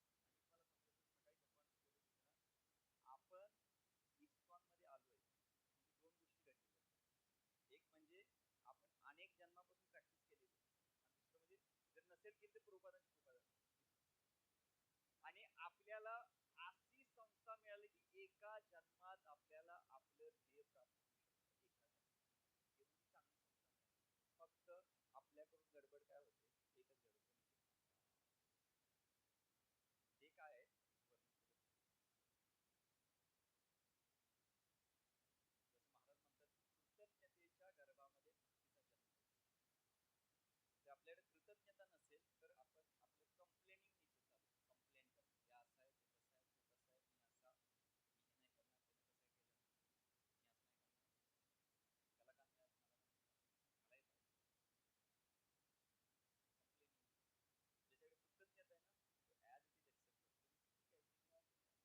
जसं सकाळी प्रभू सांगत होते ना बघू म्हणजे आपल्याला डोक्याची सेवा नसेल पाय सेवा करा ते पाय हाताची सेवा करा बोलले ना सकाळी इस्कॉन एवढं मोठं आहे. आणि प्रभूजीने दाखवलं सकाळी सांगितलं ना म्हणजे माझी ज्यावेळेला हे पूजा काय ग्रंथाचं हे बंद केलं तर मी जाऊन भागवत कथा चालू केली. एवढं मोठं कार्य ज्याच्याकडे कृतज्ञता आहे ना की मला मिळाले मला जे मिळाले ना ते इतकं महत्वाचं आहे जे आपल्याला समजतं ना त्याला आपण कधीही होता आपल्याला करायचं आहे करायचं म्हणून शास्त्रीय श्रद्धा कधी बनते ज्या वेळेला आपण जी काही सुकृती कमवतोय जी काही सुकृती आपण कमवतोय त्याला म्हणलेलं ज्ञात सुकृती कारण आपल्याला माहित आहे सुकृती आहे. आज्ञा सुकृती म्हणजे आपण जे केलेलं आपल्याला माहिती नाही त्याला आज्ञा सुकृती जी काही कोमल श्रद्धा घेऊन इथं आलो ते आज्ञा सुकृतीवर येते. पण आता आपल्याला कळालं आपल्याला गाडी श्रद्धा बनवायची आपल्याला सुकृती कमवायची आहे त्याला ज्ञात सुकृती म्हणायचे. ज्ञात सुकृती असताना आपण आपल्यामध्ये कृतज्ञता पाहिजे. कृतज्ञता म्हणजे मला जसं ठेवलं जाईल मला जे दिलं जाईल मी गपचूप घेईन मी कंप्लेंट करणार नाही. मी कधी कुणाला उलट बोलणार नाही. जे काही मला मिळतंय मी त्याच्यासाठी कृतज्ञ आहे. धन्यवाद धन्यवाद धन्यवाद थँक्यू थँक्यू थँक्यू मी तुमचा खूप आभारी आहे मला तुम्ही हे दिलं अशी कृतज्ञता. आणि आपली जी काही तोडकी मोडकी चांगली जी काही भक्ती चाललेली आहे ही सुकृती कृतज्ञता जेव्हा एकत्र येते ना तेव्हा चांगल्या साधूचा संग मिळतो आणि आपल्याला शास्त्रीय श्रद्धा मिळते. म्हणून महाराज म्हणाले की कृतज्ञतेच्या गर्भामध्ये भक्तीचा जन्म होतो. नुसतं नामातून भक्ती जन्माला नाहीये नाम विथ कृतज्ञता भाव आहे ना तो भगवंत हे कशाचे फुकलेले आहेत भगवंत हे नामाचे फुकलेले ते भावाचे फुकलेले ज्याला नाम योग्य भावनेत घेतो ना ती भावना भगवंतांना आकर्षित करते. तर म्हणून हा एक भाग आहे ज्ञान सुकृती ही कृतज्ञतेच्या बरोबर असते ती शास्त्रीय श्रद्धा बनते. आणि म्हणून ही शास्त्रीय श्रद्धेची तीन लक्षणे उत्साह निश्चय आणि धैर्य. आणि ही जी सुकृती आहे ही दोन गोष्टींनी प्राप्त होते. दोन गोष्टी कुठली की सतत भक्त संघ आणि सतत भक्ती क्रिया संघ. जर आपल्याला वाटेल की आपल्याकडे शास्त्रीय श्रद्धा नाही ज्या वेळेला वेळ मिळेल त्यावेळेला खाली वेळ घालवायचा नाही. नाम घ्या शास्त्र वाचा अशी कुठली तर दिव्य गोष्टीला स्पर्श करत आहे सारखं सारखं स्पर्श श्लोक बोला प्रार्थना करा भगवान स्मरण करा ऑलवेज. ते काय करतो भक्ती क्रिया संघ करतोय किंवा भक्ताचा संघ याच्याद्वारे आपली सुकृती मिळत जाते. आपल्याला आपली जी ज्ञात सुकृती वाढते ज्ञात सुकृती वाढत वाढत वाढत वाढत वाढत वाढत कोणताही अपराध आपण जर करत नाही आणि अपराध तुम्हाला सगळ्यांना माहिती काय आहे अपराध करत नाही तर आपल्यामध्ये शास्त्रीय श्रद्धेचा विकास होतो शास्त्रता दिली जाते. आणि ज्या दिवशी शास्त्रीय श्रद्धा मिळाली आपला शेवटचा जन्म कोणाकोणाला वाटतं शेवटचा जन्म सगळ्यांना वाटतं सगळ्यांना वाटतं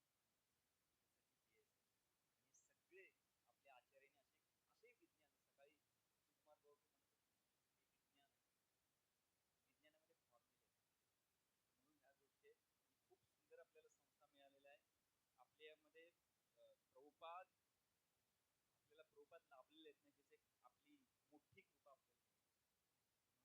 म्हणून जर ही कृपा आपल्याला जीवनामध्ये जर तिला आत्मसात करायची असेल तर कृतज्ञ राहणं गरजेचं. कृतज्ञ नाही, कृतज्ञ म्हणजे नेहमी कंप्लेंट करायचं. कृतज्ञ जे काय आहे स्वीकारायचं, मान्य करायचं. मी तयार आहे, त्याला शरणागत करायचं. शरणागत कुठे? शरणागतीला सुरुवात आहे हे नाही. शरणागतीची कितपत शरणागत व्हायला काही हे नाही. किती झालं ते कमीच आहे, पण ऍटलीस्ट थोडी तरी शरणागती असेल तर बरं.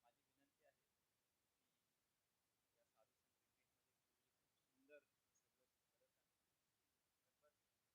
तर बस त्यांना सहकार्य करा.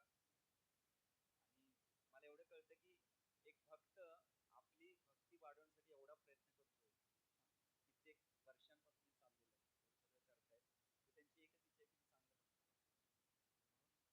हा, कित्येक वर्षांपासून हे चाललेलं आहे, एवढं सगळं करतायत. तर त्यांची एकच इच्छा आहे की मी चांगलं भक्त व्हावं. तर म्हणून माझं येथे येण्याचं एकच उद्देश की मी जे काही सांगितलं ते जर विसरलं तरी चालेल, पण ते जे तुम्हाला सांगताय तेवढं करा. माझं इथे येणं सफल झालं. कारण ही तुमची शरणागती आहे. ही आपली शरणागती आहे. बाकी काय हे लक्षात राहिलं काय नाही राहिलं ही गोष्ट वेगळी आहे. पण त्यांना विचारायचं, प्रभूजी सांगा, आम्ही तुम्हाला कसं भक्त करू? ही गोष्ट जो व्यक्ती करतो त्याला शरणागत म्हणतात. बास, जीवन जिंकलं आपण. आपल्या सगळ्या इच्छा बाजूला ठेवायच्या. प्रभूजी आहे म्हणतील ती इच्छा. हे पुरं, ही पुरं, ही पुरं, ही पुरं. भक्तीमध्ये म्हणतात ना, राईट रॉंग नाही, कुठली पुरं असो, ते म्हणतील ते पुढचं आपण चालू. एवढं करणं ना हे. आणि बघा त्यावेळेला काय भक्ती आहे. म्हणून जे काही तोडकं मोडकं जे काही प्रेझेंटेशन मी बनवलं केवळ त्यांच्या प्रश्नासाठी होतं.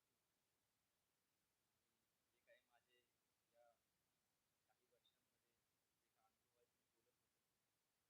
शरणागत होण्याचा मी प्रयत्न केला. म्हणजे शरणागतीने सुरुवात केलेली आहे. अजून परिपूर्ण सराव तर सुरूच आहे. मलाही भौतिक इच्छा आहे. त्याला मारायचा प्रयत्न करून येतात लोक. कधीतरी भक्तांच्या संघाने त्याला काढायचं चाललेलं आहे. तर मी एक साधकच आहे. म्हणतात ना, दोन प्रकारचे भक्त, एक प्रॅक्टिसिंग डिवोटी, एक परफेक्टेड डिवोटी. तर प्रॅक्टिसिंग डिवोटी आहोत, साधना करतोय, चाललंय संघर्ष चालू आहे, तशातला एक भक्त आहे. इथे येऊन मला खूप आनंद वाटला तुमच्या संघामध्ये जे काही गोष्टी सांगितल्या. तर कृपा करून माझ्या बोलण्यातून तुमच्या हृदयामध्ये कुठे जर ठेच पोहोचली असेल तर मला क्षमा करा. जे जे चुकीचं किंवा तुम्हाला आवडलं नाही ते निश्चित माझं असेल, पण जे तुम्हाला आवडलं, जे तुम्ही धारण करू शकता ते खरंच प्रभुपादांचं गुरु आचार्यांचं आहे. तेवढं निश्चित स्वीकार करा. आणि शेवटी एकच सांगेन की खरंच आपण भाग्यवान आहोत. आपल्याला खूप खूप सुंदर अशी संस्था मिळालेली आहे. बस आपल्याला याच्यामध्ये राहून आपले जे कोणी वरिष्ठ आहेत त्यांना प्रसन्न करण्याचा प्रयत्न करू. निश्चित आपल्याला या जन्मामध्ये निश्चित भक्ती भेटू शकते. जय श्रील प्रभुपाद की जय.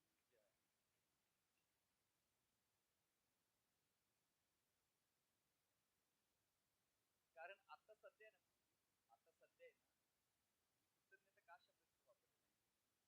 प्रश्न असा आहे की त्यांचं म्हणणं आहे की हे ज्ञात अज्ञात हे आम्हाला पहिलं स्पष्ट करू नका काय, कारण तिथे ज्ञात सुकृती आणि कृतज्ञता म्हणजे तर अज्ञात सुकृती आणि कृतज्ञता का नाही. तर थोडक्यात काय आहे, आपण सध्या गडबड जी करतोय ना, आपल्याला माहित आहे की मला हरिनाम करायचंय, हरिनाम करतोय पण भांडण चाललंय, हरिनाम करतोय पण स्पर्धा चालली आहे, हरिनाम करतोय पण द्वेष चाललेला आहे. म्हणजे काय, मी कृतज्ञ नाहीये. मला जे दिलेलं आहे प्रभुपादा ते स्वीकारच मी करत नाही. तर तो एक मोठा अपराध आहे. म्हणजे अपराध रहित जीवन म्हणजे काय, कृतज्ञतेने जीवन जगणं. ती ज्ञात का म्हणलेली आहे, कारण मला माहित आहे ती कल्याणी माझी प्रगती होणार आहे. अज्ञात म्हणजे काय, आपल्याला कळतच नाही. जसं इथे एक नवीन व्यक्ती येतो, तो काही कृष्ण प्राप्तीसाठी आलेला आहे, पण तो आलाय त्याचं काहीतरी गाराने त्याचं ठीक आहे. पण तो इथे आल्यानंतर त्याला जे मिळतं त्याला अज्ञात समजेल, पण आपण इथे येतोय कृष्ण प्राप्तीसाठी, मला माहिती आहे म्हणून त्याला ज्ञात समजेल. ठीक आहे.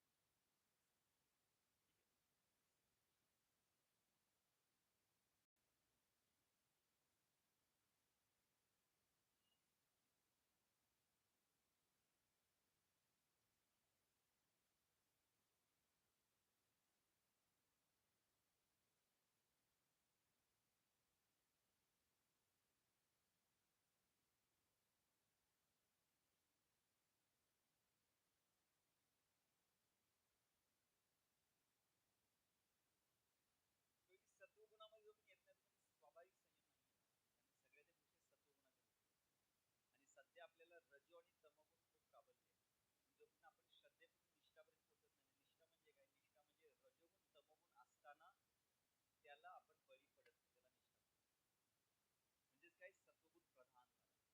जोपर्यंत आपल्यामध्ये सत्वगुण प्रधान येत नाही तोपर्यंत आपलं संयम राहत नाही. मग आपल्याकडून चूक घडली क्षमा मागायची. समज आपल्याकडून आपण बळी पडणार, पण आपल्याला संघामध्ये येऊन आपली चूक कबूल करायची, आपण त्याच्यातून कसं बाहेर पडू शकतो, क्षमा मागणं. संयम ही सत्वगुणाची गोष्ट आहे. आणि म्हणून प्रभुपादांनी आपल्याला सात्विक जीवनशैली जगण्यासाठी सांगितलं. आपण सकाळी उठतो, नामजप करतो, भगवंतांना अर्पण केलेला प्रसाद ग्रहण करतो, तुळशी कोटा घालून, तिलक लावून, हे काय सगळी सात्विक जीवनशैली. सात्विक म्हणजे आध्यात्मिक आहे, पण आता सध्या आपलं तरी सात्विक आहे. तरी जीवनशैली यासाठी आपण घेतोय नेमकं आपण सात्विक बनू. मग आपल्यामध्ये ह्या गोष्टी, सहनशीलता, नम्रता, हे सगळे सात्विक गुण आहेत सुरुवातीला. मग ते हळूहळू आध्यात्मिक होतात. तुम्ही